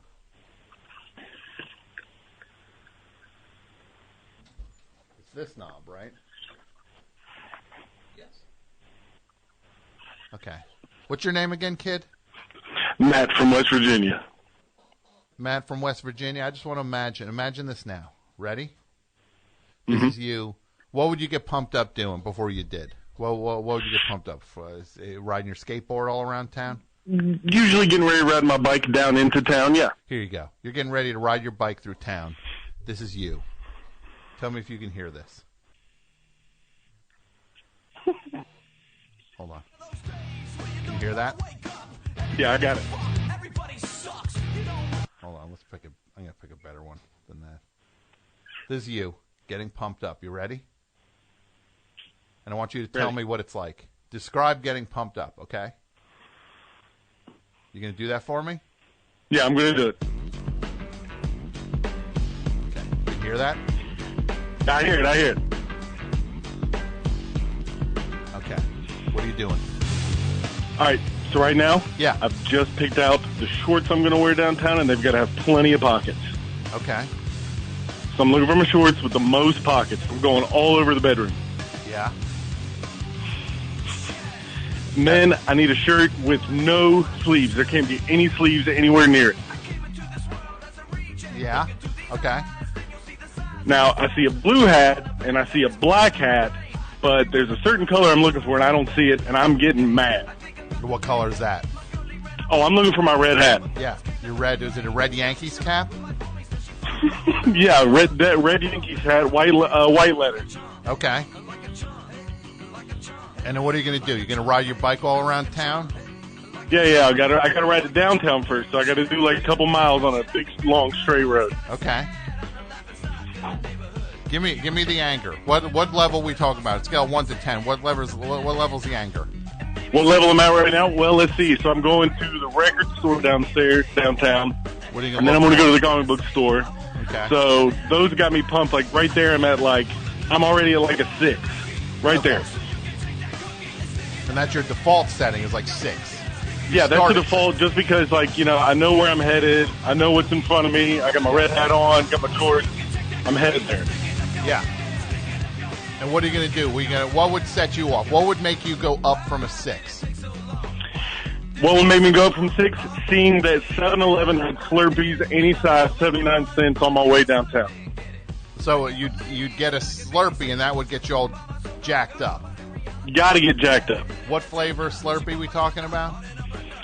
I used to do like a layer, and this is for real. I used to do like a layer, so it'd be like Coke, then cherry, then Coke, or something like that. And if they got like 3 I can mix, I'm all right. Now I'm at a 7. Okay, now you're at a 7 because you got all that caffeine coursing through your That's right. I got all the caffeine, all the sugar, all the Slurpee. Yeah. 7. Then what? What would get you mad though? What's something you see that would get you mad? Say a little louder. What's something you would see that would get you mad? Something that I would see while you ride your bike around town. Babes walking down the sidewalk. Yeah, that pay you no mind. Right? Yeah, they don't see the jorts. Yeah, they don't notice you, Jort man. They don't notice Jort man on his bike. Yeah, they don't know who it is. They don't know. I haven't turned the hat around backwards yet. That's the real issue here. Tell me this part isn't fitting your mood completely, right? Oh, this is I'm laying low. there's a swirl of anger in you now, right? Mm-hmm. Yeah. Why don't they notice you, huh? Right? Why don't they notice you, Jord man? Because I haven't turned my hat around backwards Turn the yet. hat around. It's around. I just turned it. Yeah. Now we're at a 9. Okay, now you're at a 9. What are you going to do now, Brian? You're going to try to pop a wheelie on your bike? I'm going to pop a wheelie, and I'm not even going to park this bike. I am jumping straight off. You're going to show everybody what Jortman's made of in West Virginia. That's right. I jump off, and that's it. Spread the arms wide. Now we're at a 10. Now you're at a 10. All right. All right, buddy. You. And now what are you drinking? What is that? What did you just take a sip of? Diet Coke ginger lime. Yeah, okay. Still ramping yourself up, I see. Yeah. Right? Yeah. You know, it's 10:30 there, right? Yeah, I'm a night owl, Tom. Well, so what do you got for me, buddy? I'm a UPS driver here in West Virginia, and I cover a few different routes. And this is just another take on an old classic. A couple local businesses are owned by one family. I deliver to both of them. This isn't my regular route. I cover it for a guy, so I don't see these people all the time. And I kind of piece together that they're family, 2 ladies. And at one of the shops one day I'm there, and I got a package for her, and I have a package for the other business that I've pieced together. They're family now. It's 2 ladies. So I'm at the first business the one day, and I say, oh, hey, got a package for, let's say, Susan. So I got a package here for Susan. That's your daughter, right? You want me to go ahead and leave that here? She goes, my daughter? I said, yeah, that's your daughter right down there at the car place. She said, no, that's my sister. Okay, that's not a good one. No, it was bad. That's bad. Yeah. You never attribute anything to anyone. It just gets worse every time. It just in the fact that I get to see these lovely ladies, very kind, very nice, but I get to see them on a regular basis, and I relive it every single time. Well, you're haunted. And you can't ever apologize because then you're bringing it up again. Bingo. This is what I want you to do for me right now, Matt. Okay. Top 10 new metal bands. In order. Oh my. We're going bottom to top, top to bottom. You've 10 to 1. Stained. Stained? Okay. Mm-hmm. 9. This one I looked up last night, no joke, just because the logo popped into my mind. Cold Chamber. Who? Cold Chamber. Oh, Cold Chamber, yeah. Yeah. 5 Finger Death Punch going to be on this list? Say it again. 5 Finger Death Punch going to make your list? Where are we at now? We're at 8 or we're at 9? 8. Now you got to do 8. 8. Let's put 5 Finger Death Punch at 6. Okay, hold on. Ooh, okay. Now I'm kind of thinking. Okay. Drowning Pool. Where should they go? Drowning Pool's 8. 8. Okay. Yeah, Limp Bizkit. I mean, the King. We're not. Everybody knows where we're going with this one. So number 1. Limp Bizkit's 1 over Korn. Way over Korn. I cannot. I mean, it's old hack, but I cannot stand the way Fuzzy. What was his name? Plays the bass. Monkey. Fieldy and Monkey. That's Fieldy and Monkey. Yeah, I can't stand it. No. So Limp Bizkit's 1. Mm-hmm. Korn 7 now. Korn is 7. Mm-hmm. And then 5 Fingers 6. Yeah. What are we looking at here? We got Stained. What about Disturbed? Where are they on this? You know what? Number 2, not bad. And then, I just had them. Okay. Static X. Yeah. Ugh. Where are they? They're not on here. They would have been. They would have been 10 if I hadn't. If you didn't have Stained at 10. You sure you want Stained at 10? You don't want to move them No, up? there was some. You end up singing along to that stuff because it's on all the time. Okay. So, yeah, put Stained at 3, Static X at 10. Okay, hold on. This might be the best thing I've ever done on the show. I'm not kidding. This might be literally my favorite moment in the entire history of doing this show. Might be right now, and I might only do this for the rest of the show. Just same question, different people. Just, let's just give me a list of your new man. So we got number 4 and number 5, those slots to fill. What are we going to put? Who should we put there? Are we putting Slipknot anywhere on here? Oh, that was the one that slipped my mind. Yes. No pun intended. Slipknot. Yeah, it was bad. Where does Slipknot go? To 4, okay. Right? You sure you don't want to move them up?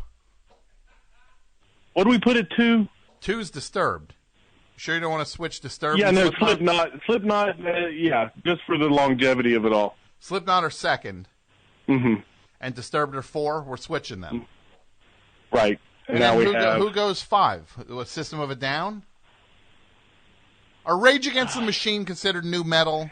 Ugh, no. Oh, sorry. But for this, can we? We can consider them.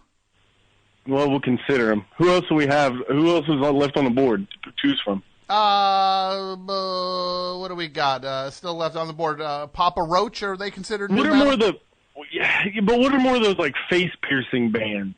The face piercing bands. Power Man 5000. Yes, with the brother of. That's Rob Zombie's brother. Is it cousin, nephew? I don't know what it is. So this is your list. From 10 to 1.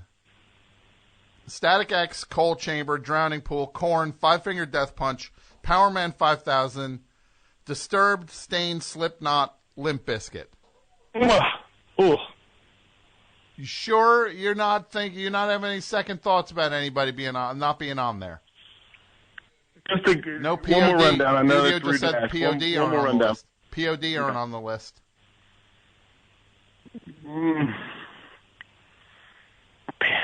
They're lower. Yeah, Okay. no, I don't. So they wouldn't make the top 10. No, right? No, they're not making top 10. No. Mudvayne. Oh, what was that other one like? Mudvayne. They were masks, right, with some like blue paint.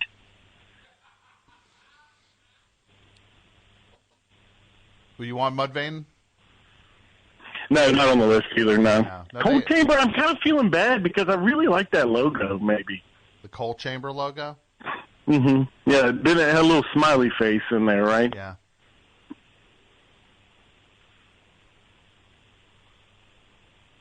Now I'm gonna go. We'll find. What's that, Matt? No.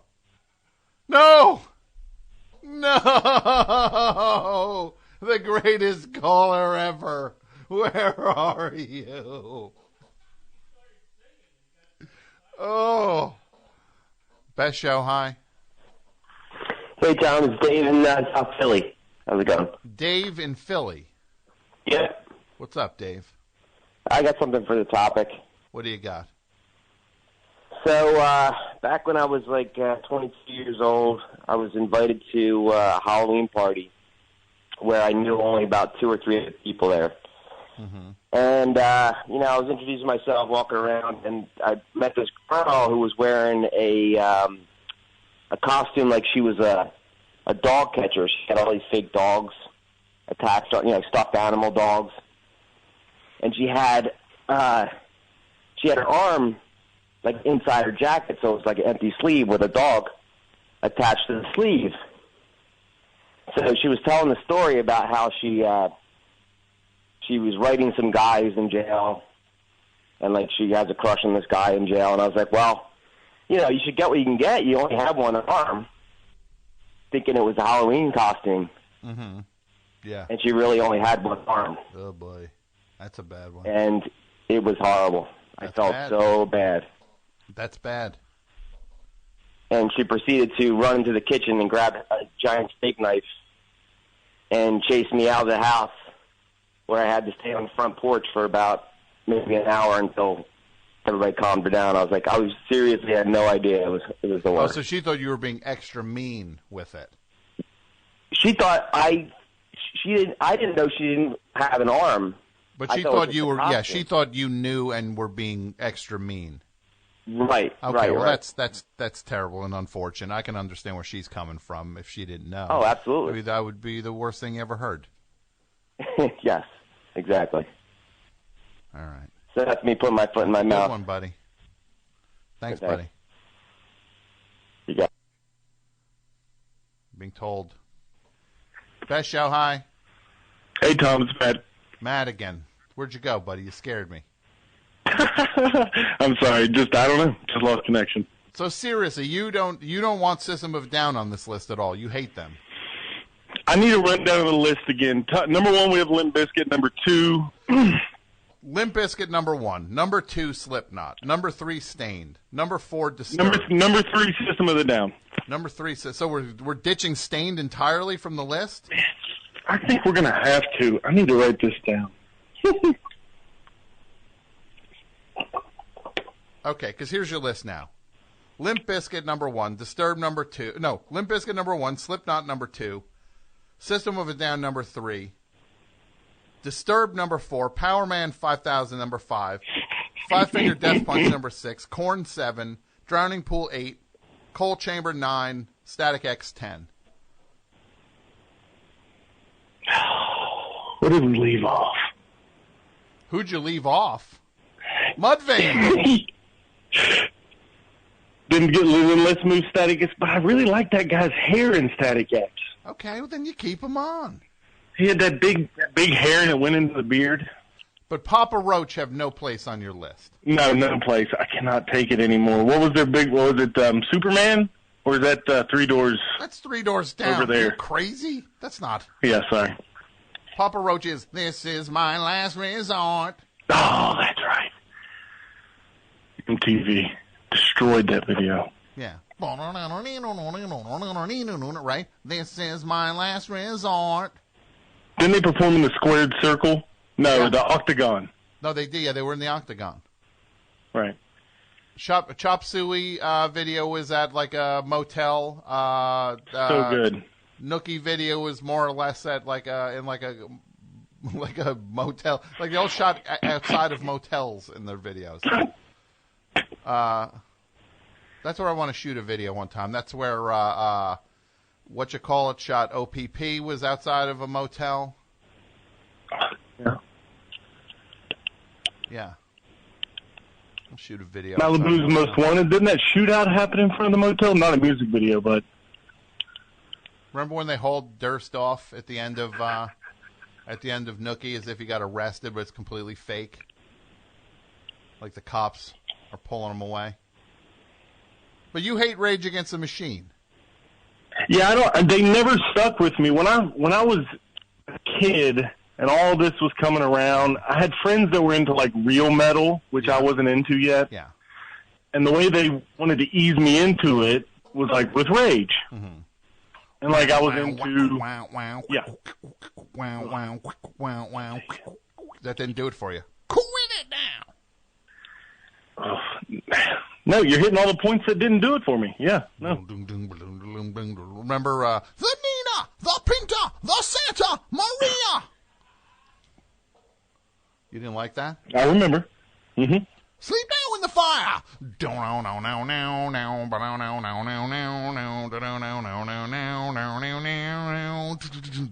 And that video, when you watch that video, there's a dude in that video holding up a sign that says Trump for president. No. Yeah. That video called it. That video and then my my Celebrity Apprentice recaps.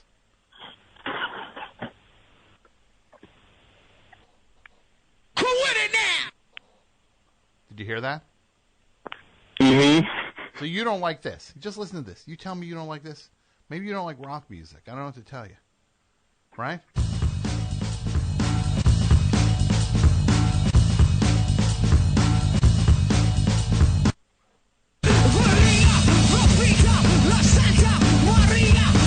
I don't know, man. Look, you put together a pretty rockin' list.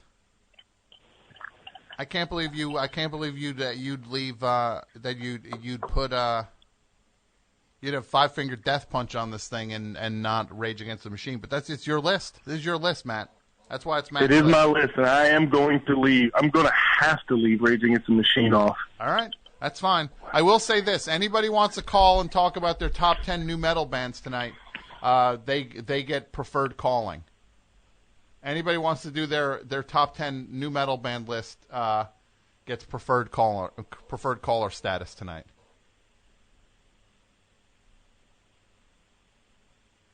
All right, buddy?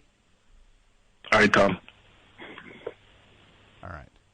You have a great night. Bye. Best show, hi. Hey, is it Tom? It is. Hey, Tom. This is Jesse in Montana. How are you tonight, Jesse? I'm doing well. How are you? I'm good. Good. I got one for the topic. What do you got?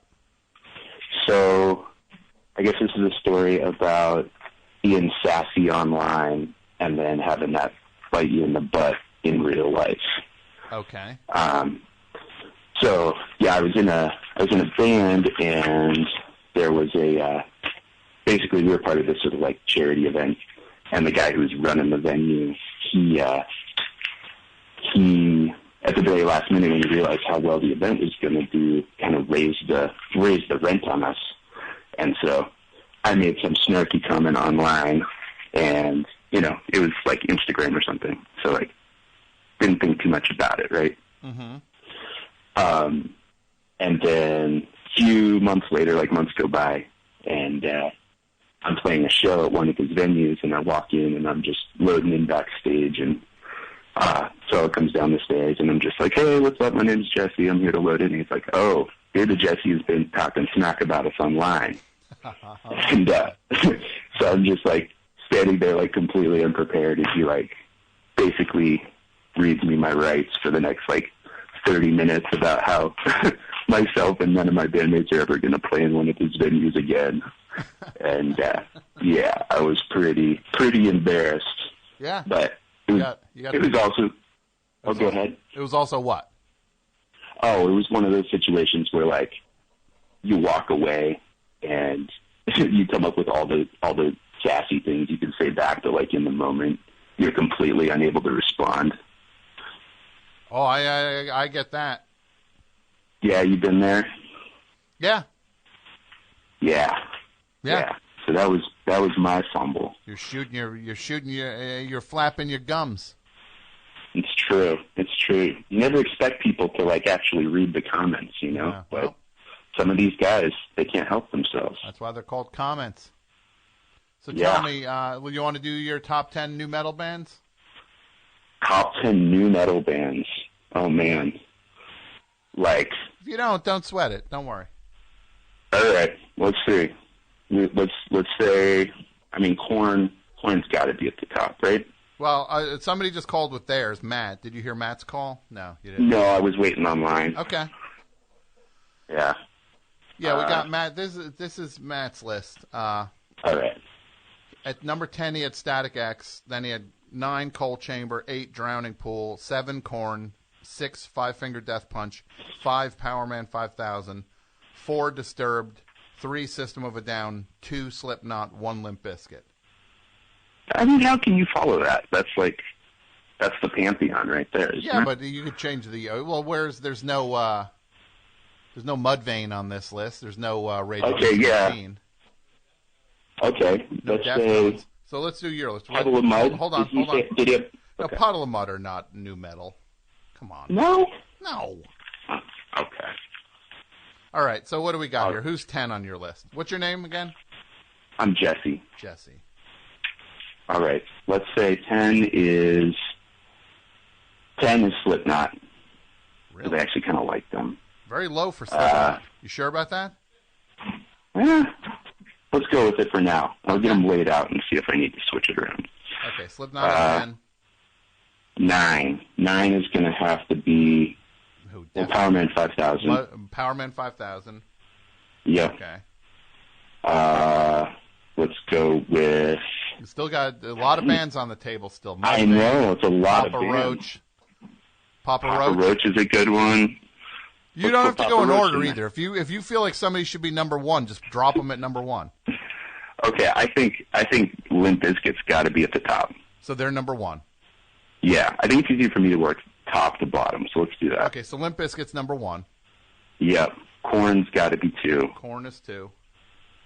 Does like Alien Ant Farm count as like? Yeah, sure, a little pop here, but we can put them on. We'll allow it. Yeah, you want them on? Yeah, I want them at 3. 3. 3, really? Yeah. That's. Do you think Sugar Ray when they're not that's singing not like metal? Come on. No. Come on. You don't No, think of course so? not. No. Okay. All They right. had that one song. What was that one song? Mean Machine. That was their first album. All right. You know, Tom, I don't think I can name 10. Okay, well, come on. Well, you still have Mudvayne, Deftones. I like the Deftones. Let's put the Deftones at 2. So you have Korn at 2. Yeah, I'm gonna bump them to 3. Well, you have Alien Ant Farm at 3. Well, yeah, like we're bumping everyone down. Oh, okay. Well, I got to write these them in down. there. I got to write these down. So hold on a second. So who's at 2 now? 2 is Deftones. Okay. 2's Deftones. And then we got Korn at number 3. Korn's at 3. Alien Ant Farm. Yep. 4. System of a Down. Do they count? Yeah. Oh yeah. Yeah. They're 5. They're coming in right after that. Okay. Got 3 more. 3 more. 3 more? Yeah, 3 more bands. You got this. You don't have Disturbed on your list. Okay. Drowning Pool, Cold Chamber, Static X. Static X for sure. Let's put them in there next. Okay, they're at 6. 6. Okay. 7 and 8. Who goes 7? Who goes 8? You don't know Rage Against the Machine? That's new metal? Yeah, why not? Okay. Yeah, then throw them in there. All right, man. All right. And one more. Damn. Who? Dude, you said Mushroom Head. That's it for me. I got nothing. Mudvayne? Sure. Let's get Mudvayne in there. Man, nobody's put Papa Roach on their list. What song did they even sing? This is my last resort. Oh, that is a bop, as the kids are saying. That is a good one. Yeah, they definitely deserve a place in the, Okay, so in the they're 8. pantheon for sure. Okay, here's your list, buddy, from 10 to 1. Okay. Slipknot Okay. at 10. 9, Powerman 5000. 8, Papa Roach. 7, Rage Against the Machine. 6, Static X. 5, System of a Down. 4, Alien Ant Farm. 3, Korn. 2, Deftones. 1, Limp Bizkit. Not bad. Sweet list. That's not bad. All right, thanks, bro. Yeah. Good night. Hey, Tom, while I still have you on the line, can I ask you a question? Yeah, what's that? So, like, I've been thinking about this for a while, and I kind of want to start, like, a YouTube show of my own. Yeah. And my idea for it was, like, I'm a farmer, so, like, a lot of the time I'm out there, and I'm, like, working on machinery. And, like, do you know what a wheel line is? I don't. So it's like an piece of irrigation equipment, you know, and it's like these like pipes on wheels that like roll forever and like have sprinklers on them. If you've ever like been driving past a hayfield, seen sprinklers going off, that's what you're looking at. So like those things break down all the time, and it's really frustrating. So like my idea for like YouTube show would be like a talk show where I invite people out to like talk to me while I'm like really upset and working on these machines. I want to call it Effing with the Wheel Line. What do you think? Would you watch that? Would you watch that show? Yeah, I'd watch that. Yeah? Yeah. Yeah? Yeah, I like it. Who should I have for a guest? Well, who's First out there? guest, if I could have anyone. Where are you again? Montana. I don't know. Who are you going to get? Connor Oberst? Does he have a place in Montana? I could get John Mayer. He's got a place out here. Get John Mayer. That's a good start. Yeah? Yeah.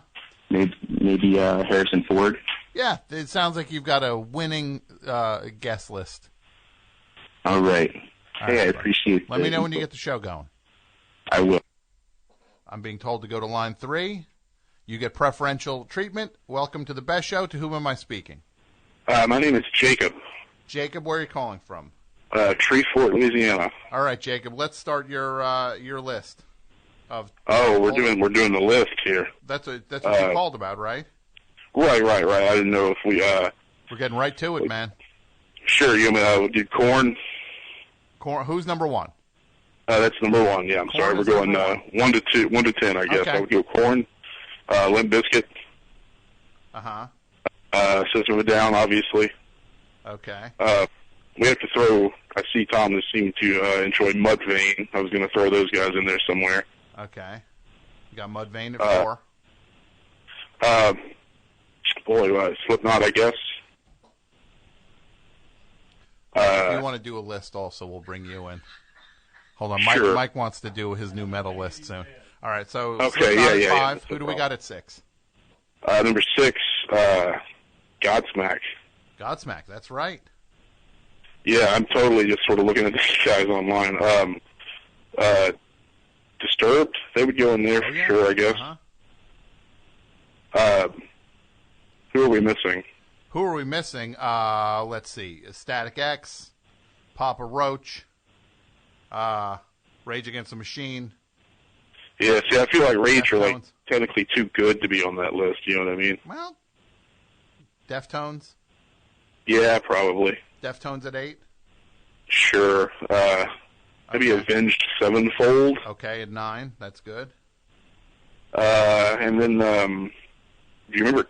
Well, there should be some women. What about Kitty? Do you remember that band Kitty? Oh yeah.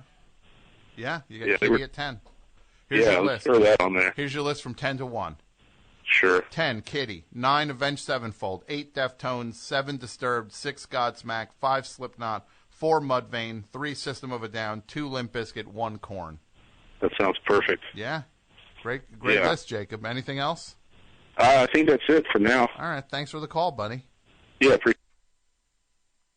This might be the new format. Show's reinvigorated all of a sudden. Best show, hi. Hi, Tom. It's Sid from Minneapolis. I got a top 10 new metal bands. Okay, hold on one second. I'm writing. All right. Sid, S-I-D? Yes. Yes, S-I-D. Okay, from 10 to 1 or 1 to 10? How are we going to do this? We're going to start at 10. Okay, who do you got? Disturbed. Okay. Okay. Number 9, Linkin Park. Okay. Bold. Little poppier than maybe some of the but you're right, that's new metal, and by definition they're new metal. They're the ultimate new metal band. Yes, they That's kind why they're of so are. popular. Number 8, Soulfly. Wow, Soulfly. Okay, who else you got? Because, like, Sepultura, I think, is, like, proto-new metal, and then Soulfly is the ultimate evolution into new metal. All right, okay. Who's at 7? Number 7 is going to be Incubus. Okay. And I'm including Hoobastank, because they're kind of like Incubus Jr. Okay. So you're linking Incubus and Hoobastank, all right? Who's at I'm 6? giving Incubus credit for Hoobastank. Okay. And why would they get credit? I don't know the lineage there. I don't know if there is a lineage. It just seems like Incubus is Hoobastank's favorite band. Okay. So who's at 6? Number 6, that was 7. Number 6, I got Korn. Korn. Low for Korn. Well, I got a hot top 5. Okay. Ready for this top 5. Who's at 5? Number 5, System of a Down. Okay, yeah. Okay. Which is probably my favorite on the list. All right. Okay, who's at 4? Limp Bizkit. So far, that's the lowest showing for Limp Bizkit. The lowest they've come in to date is 2. You're putting them I mean, 4. they should be in the top 3, except number 2 for me knocks them out. All right. Well, who's 3? 3 is Slipknot. Okay. Still doing it. Who's your favorite member of Slipknot? I like the Clown. Okay. All right. Who's number 2? Number 2 is Metallica for Saint Anger. Interesting. So you feel like their one album, the terribly produced album, makes them new metal? I think because Saint Anger it's the worst Metallica album, maybe, but it's maybe one of the best new metal albums. Interesting. And who's number one? Deftones. Deftones. Because I think Deftones is actually a good band, even though they're new metal. Sure. I mean, these are all good bands, but I don't want to say they're not good bands. Yeah, no, I got you. Sid, this is a great list. Thanks, buddy. Thank you. New format for the show. Done with the old format. It ended right. I lost interest in it right as the new format showed up.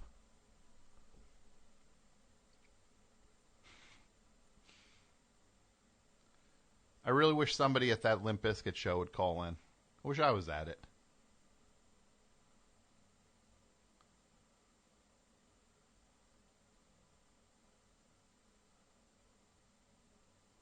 Got to get Mike to a Limp Bizkit show. I'm only human.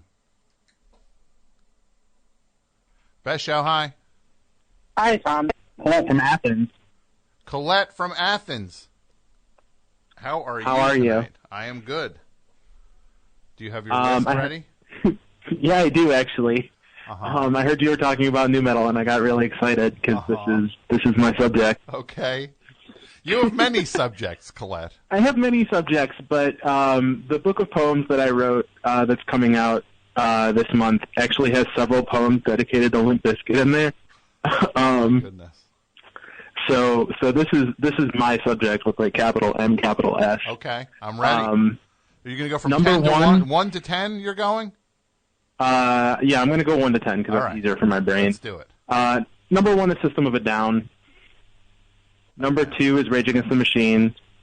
Number 3 is Limp Bizkit. Number 4 is Korn. Number 5 is Rammstein. Hold on 1 second. Mike is handing me a piece of paper saying somebody else is calling. This is now the most popular topic in the history of the show. So Rammstein is number 5. Rammstein is number 5 for me. Okay. I have Disturbed at number 6. Okay, hold on. Okay, Disturbed at 6. I have Godsmack at number 7. Okay. I have Linkin Park at number 8. Okay. Who, in a lot of ways, the previous caller was correct. Maybe the purest new metal band by definition. Linkin Park. I think that might be a fair thing to say. But terrible also. Yeah, no, really bad. But at the same time, that first record, Hybrid Theory, super sick when you're 9 years old. Okay. Who's at number 9, Colette? At number 9, I have Hoobastank. And how did you feel? The previous caller said that he had Incubus and Hoobastank both at 7 on his list because he felt that there was a connection between Incubus and Hoobastank. Oh, that I don't think. No, Incubus is like good enough that I'm not really counting them, though they were on the Little Nicky soundtrack, so that might defeat the argument there. Which, if anyone is looking for an education in new metal, the Little Nicky soundtrack is the way to go for sure. Do you remember anything about Little Nicky when it came out, Colette? I do. I own that on DVD, Tom. There was a fair amount of people at that point being like, hey, Adam Sandler's great. And then the movie totally bombed. But I remember, like I think Little Nicky is Paul Thomas Anderson started talking up Adam Sandler around the time of Little Nicky. Yeah, that is the one movie. Like I know that one time you talked about how Al Pacino never mails it in, and that one Adam Sandler movie was an example of that. But he definitely mailed it in Little Nicky. Well, Little Nicky might have been the end of him doing voices in movies. I don't think he ever did another full on, unless he did a Boston guy. I think that's he never did that hoo-ha kind of thing. But Little Nicky was I'm just trying to do this thing. He never did that voice again. Like some totally out there. Everything was there from that point on. Suddenly he just showed up in the clothes he was wearing that day, and would just be like, "Oh yeah, you want? Let's go get ice cream." It just... So who's number 10?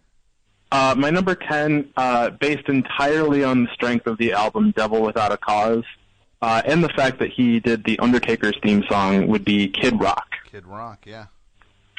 Kid Rock, and I hope you'll pardon me for going into this, but Kid Rock is somebody whose work I regularly close poetry readings with, because being from Detroit, the great city of Detroit, I have the lyrics to Ball with the Ball memorized, and if you read them in a serious tone of voice, you can confuse people into believing that you're just reading a poem.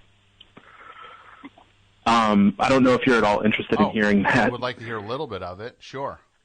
Okay, I'm going to skip all the Ball with the Ball parts because that's, whatever. Because it's about 4 minutes of that. Yeah. So yeah, it goes, this is for the questions that don't have any answers, the midnight glancers and the topless dancers, the candid freaks, cars packed with speakers, the G's with the 40s and the chicks with beepers, the northern lights and the southern comfort, and it don't even matter if your veins are punctured, all the crackheads, the critics, the cynics, and all my heroes at the methadone clinics, all you B-words at the IRS, for the crooked cops and the cluttered desks, for the shots of Jack and the caps of meth, half pints of love and a fit of stress, all the hookers that are tricking out in Hollywood, and for my hoods of the world misunderstood, I said it's all good and it's all in fun. Now get in the pit and try to love someone. Well, I have to say, if Tom Waits sang that, there would be people pushing themselves out of the way to rave about the poetry of it. I think so. Actually, late 90s Tom Waits might be number 11 on my list. For new metal. Uh-huh. Just go with, in the southern comfort. Don't matter if your veins are punctured. Just imagining him doing like Break Stuff by Limp Bizkit, like, it's just one of those days. Like, it'd be so good. Tom Waits, I think we might have, tonight, Colette, we might have made the Tom Waits new metal connection. He might be the godfather of new metal. I think that you can draw not even a dotted line, just a straight line from Tom Waits over to at least the coughing part in Disturbed. Well, Colette, this is when's that book come out? When's the book of poetry? I'll be doing a launch reading in Portland, Oregon at the end of the month, and then after that it'll be available. Great. All right. All right. Thank you, Colette. You have a great night. You too, Tom. Bye. All right, Mike is saying number 4, line 4. Best show, hi. Hey, how you doing, Tom? I'm doing good. To whom am I speaking? This is John calling. John, where are you calling from? Scarborough, Ontario. Okay. You still talking about new metal? Of course we are. Amazing. Can I give a go with a list? Let me pick my pen up, and I got to write 10, 9, 8, 7, 6, 5, 4, 3, 2, 1. And what's your name again? John. John, who's at number? Where do you want to go? 10 to 1 or 1 to 10? 10 to 1. Okay. Who's 10? Alien Ant Farm. Hold on. Okay. All right. 9 is Seven Dust. Oh, I'm good. Thank you, though. 9 is Seven Dust. Okay. Yeah. All right. 8, POD. Okay. Okay. 7, Crazy Town. Crazy Town with that's Shifty Shell Shock's band. That's the guy. They did the Chili Peppers song. Yeah. 7, Crazy Town. Who's at 6? 6 is 36 Crazy Fists. I do not know them. Yeah, they're a lesser known of the new metal bands. Okay. Who's at 5? You got that. For 5, I've got, it's a bit of a controversial one, Vanilla Ice. Now you're talking about when he goes hard into. You're talking about like his new metal redo of Ice Ice Baby. That's right. Too Cold, yeah. Okay. All right. Okay. What do we have, 4? 4, yes. Okay, there's a band, Finger 11. Are you familiar with them? I remember the name. They're a Canadian band. First they were the Rainbow Butt Monkeys, and then they changed to Finger 11. Okay. So they were a new metal band. It was big here. Gotcha. Okay. Who's at 3? 3, Methods of Mayhem. Really? I forget. Yeah, well, I forgot. I have not heard that name until for a long time. Well, that's Tommy Lee. That's right. It was his post Motley Crue band when he quit. So, which I prefer over the first band. Okay. And who's at 2? Well, 2 we've got Stained. Stained. Okay. All right. Who's and at 1? Number 1, of course, Marilyn Manson. What? Yeah. Really? Well, I used to really like Marilyn Manson. That's good, but I don't know is Marilyn Manson new metal? Sure, chugging sound and all that. All right, get off my phone. Your list stinks. Your list is not good. Best show, hi. Hello. Hi, yes, hello. To whom am I speaking? This is Tim from Staten Island. Hi, Tim. What's up? I have a new metal list. All right, hold on one second, Chief. Tim from, let me just write this down. Tim, 10, 9, 8, 7, 6, 5, 4, 3, 2, 1. Okay. All right, what do you got? We'll start from 1. I think System of a Down is a clear winner. Okay. Deftones. Okay, Deftones. Slipknot. Slipknot. Okay. Korn. Yeah. Kitty, who I don't think's come up yet. Kitty has come up. Somebody put them at 10 on their list. Okay. Jacob. All right. Then Disturbed. Mm-hmm. Incubus. Yeah. POD. Okay. Orgy. Yes, you're the first person to put Orgy on any list. Right, and then Godsmack, I think. I got to say about your list is one of the most credible I've seen, if not the most credible. But it's maybe the least fun. Yours is like you know what I mean? Yeah, no, I totally get it. I mean, this is just the way that my brain has decided to think about these things. Yeah, like your list is not a party. That's true, because Limp Bizkit's not on it. Yeah, or Korn. Oh, no, Korn's 4 on No, yours. Korn's 4. Korn's 4, yeah, you're but right. Korn's not a party band. Well, I mean, they're a very sad band. At least they live large and have fun. That's true. That's true. They did live large. Yes. All right, buddy. Great list. All right. Great job, Good night. Tim. Okay, bye.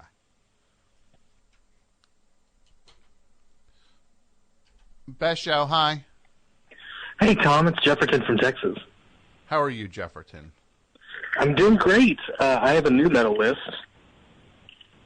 Okay, hold on one second. Oh,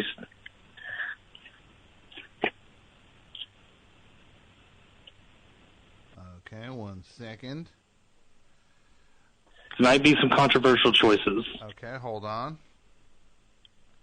Jefferton, here we go. Who do you got? Okay, number 1, My Chemical Romance. Nobody has confirmed where they're from yet, either. New Jersey, right? Yeah, they're from New Jersey, but they say Newark, New Jersey, but I don't think they're from Newark. Jason Dudio said they're from Belleville. There's a documentary I used to watch a bunch where they talk about it, like they walk through their childhood rooms, but I don't remember where it builds the town was. We'll find out. So who's number 2?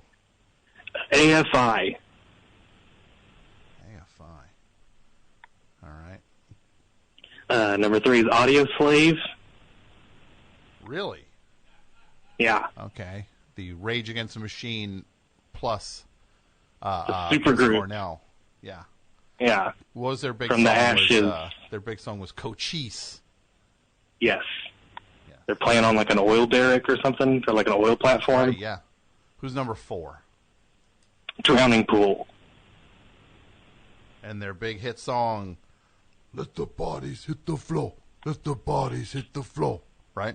Theme song to MTV's Fear, that reality show where they strapped a bunch of cameras to like college students and made them run through haunted places, like spooky places. All right, number 5. System of a Down. Okay. 6.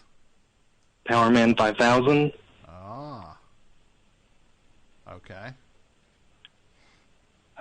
7 is Static X. Okay. All right. 8 is Mushroom Head, a band I'd actually forgotten about until Jason reminded me about. 9 is the Deftones. Okay. 10 is Rage Against the Machine. So you think Audio Slave is that much better than Rage Against the Machine? Well, I mean, I feel like as a younger person, I was more enamored with Rage Against the Machine just because of like they had this whole connection to a video game that I liked, and I was like, oh, it just seems so like activated. What video game? Metal Gear Solid. Okay. Like they talked a lot about how they played Metal Gear Solid while they recorded stuff, and like the director of Metal Gear Solid talked about how like he listened to their albums and stuff. I thought that was really cool as a kid. I don't know, just kind of cooled on them. And plus, I feel like Audio Slave is the more fun listen, right? Like I'm not just going to throw on. I'm not going to throw on Evil Empire just to like listen to something fun. You're not. Okay. Fair enough. What else? So yeah, look, your list is a solid list. You get it. Thank you, sir. You get it. All right, thanks, buddy. I tried to. You did Thank it. you, sir. All right. I think I'm about done with this, Mike. Okay, no more. Best show, hi. Yeah, hi. My name's Lauren. I'm calling. My friend messaged me because he said you have to call Best Show because they're talking about new metal tonight, and that's kind of my thing. So I'm calling in you. the top 10. Who are the top 10 new metal bands of all time? Starting at go from 10 to 1 for me. 10 to 1. All right. What's your name? My name is Lauren. Lauren Kozlowski. I actually do a podcast all about new metal. All right. Who's number 10? Number 10 is Static X. Okay. Now this guy's an expert, Mike. So just keep note. Okay. Who's number 9?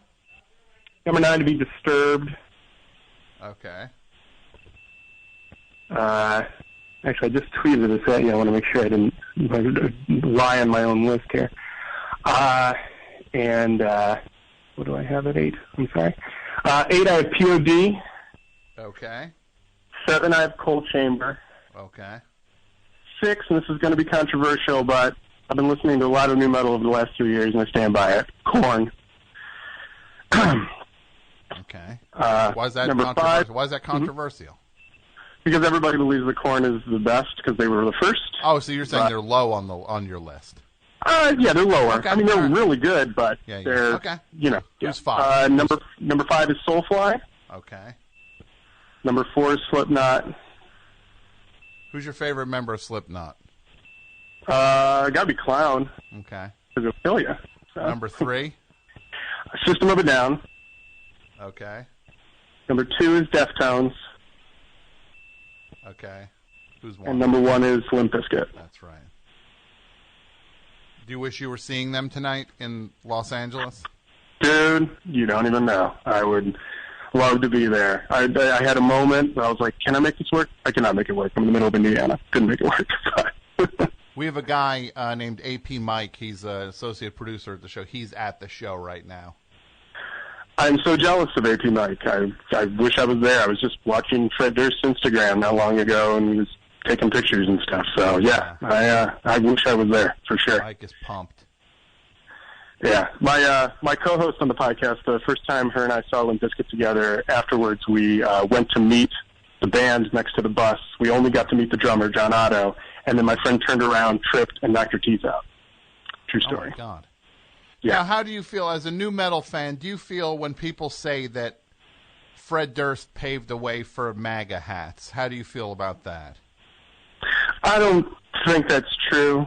Because I think it's that it's just an unfortunate coincidence that they both happen to wear red hats. Mm-hmm. But I mean, I don't think it's true. And I mean, the other thing is that.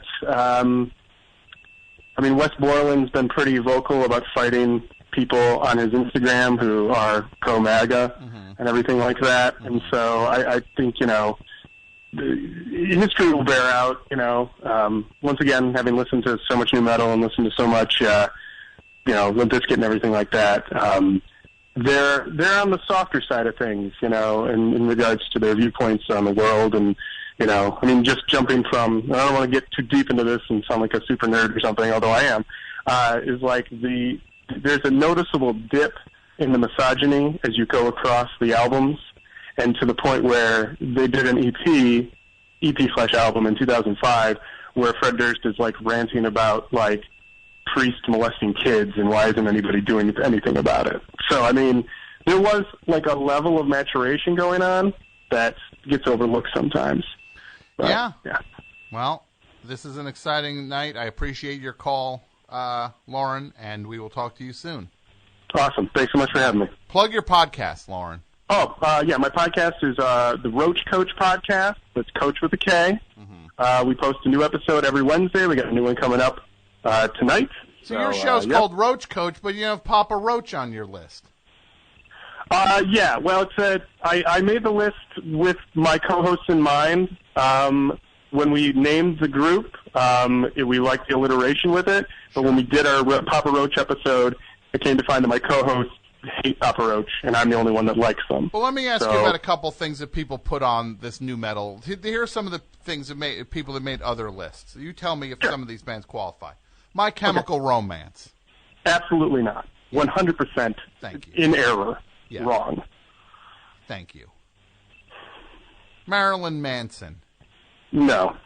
I have a couple new metal books, and they attempt to kind of shoehorn him in there because he was popular when new metal was popular. Yeah. But none of his music sounds like new metal. I mean, during the peak of Korn, he was putting out an album that sounded like David Bowie, not new metal. Alien Ant Farm.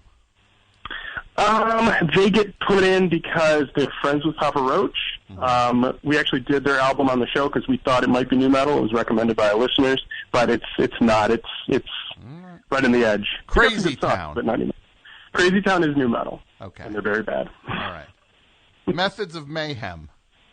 They're new metal. That's one of the worst ones of all time. Okay. And then somebody was saying about Tom Waits is like the godfather of new metal. Is that true? Not true. We actually did a whole month of listening to bands that are considered godfathers of new metal. And one of the big ones that people kind of don't want to talk about is Faith No More. They're a big godfather of new metal. All right. Yeah. Mm-hmm. I just got a report back from AP Mike, who's at the show. He was just ejected from the show.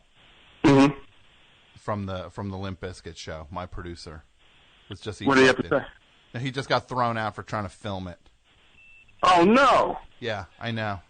Right? Terrible. Oh, my gosh. He just got thrown out of Doug Weston's Troubadour. Well, Lauren, thank you for the call. Thank you for having me. I appreciate it. AP Mike just gave his list of new metal bands, but he has never heard any of them, just based on the title. Is this from 10 to 1 or 1 to 10? Okay. Alien Ant Farm, Big Blue Monkey, Guano Apes, Human Waste Project, Jeff Killed John, Maximum the Hormone? I don't know them. Mushroom Head, Orgy, Saliva, and Soil. Great list, Mike. Best show, hi. Hi, Tom. Hi, to whom am I speaking? This is Taylor in Los Angeles. Taylor in Los Angeles, how are you? I'm fine. How are you? I'm good. Do you have anything for either of the topics? Well, yeah, I called before the new metal talk. Although I am right over the hill from the fabulous Limp Bizkit show. So. Yeah, Mike just got thrown out of it. I heard. It's quite something. He tried to film it. He had a camera under his red Yankee cap. Oh man. But it was an old GoPro cap. It was an old camera, like an old video camera. He thought no one would notice. It was from like the early 90s. I mean, he's trying to go with the 90s theme, I guess. Yeah. Now, Taylor, what do you have for the original topic? Gosh, it's been so much new metal, I almost forgot. So I moved here about a year and a half ago. And I moved here to be with my boyfriend, and he is a comedian. And I have lots of comedian friends here, the LA comedy scene. And I was at a barbecue for the LA comedy scene put on by a bunch of my friends when I first moved here. And the night before, I had seen my first official LA comedy show, which was a couple of friends of mine put it on. And I was just talking freely to my friends about it because I tend to I have big opinions about comedy, and I thought that it was silly that at the venue they left the disco ball on with like there were disco lights all around, and there were no chairs, and it was too loud, and it was sort of basically set up for a rock concert, and I didn't understand how this was conducive to comedy. And somebody in the group who I hadn't yet met said, "Oh, which show was that?" Mm-hmm. And I said the name of it, and she said, "Oh, that's my husband's show." And I sort of, yeah. Not good. And then you go, I was not, I mean, the lights were fine. I didn't mean it was bad. I liked them. Yeah. I tried to say that I was talking about the venue and not about the performers, which technically I was, but I made it sound like it was their fault. You tried to have it every which way a little bit, Taylor, right? Mm-hmm. A little bit? Mm-hmm. A little bit. Right. We all do it. Mm-hmm. We all got that. That's true.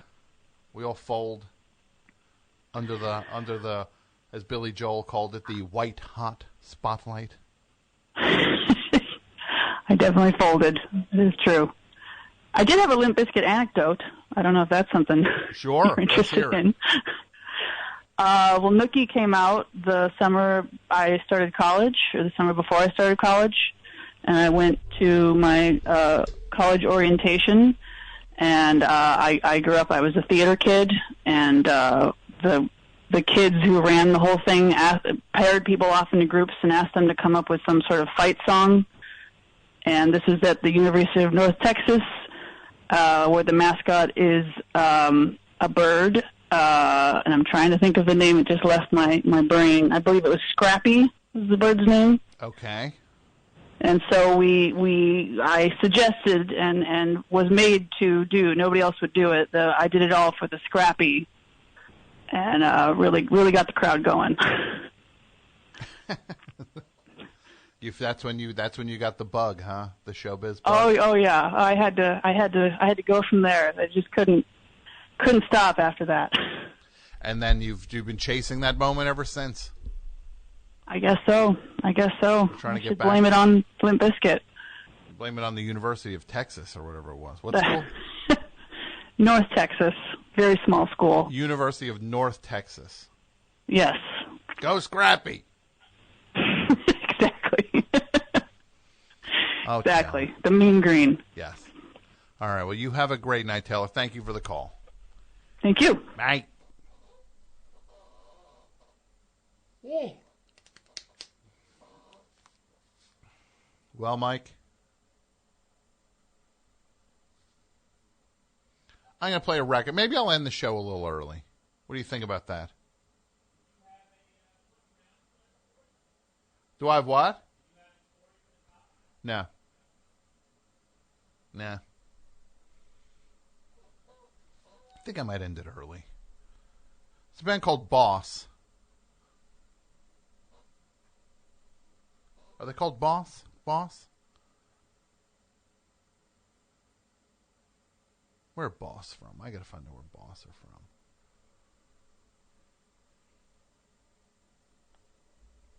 This record is so good. It's a single. Boss, just so you know.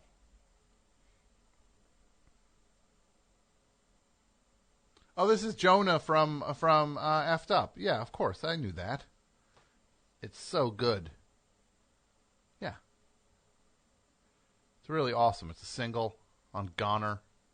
Best label. Love Goner so much. They're the best. And it's Jonah from Effed Up and Maxime Smadja from Rick's.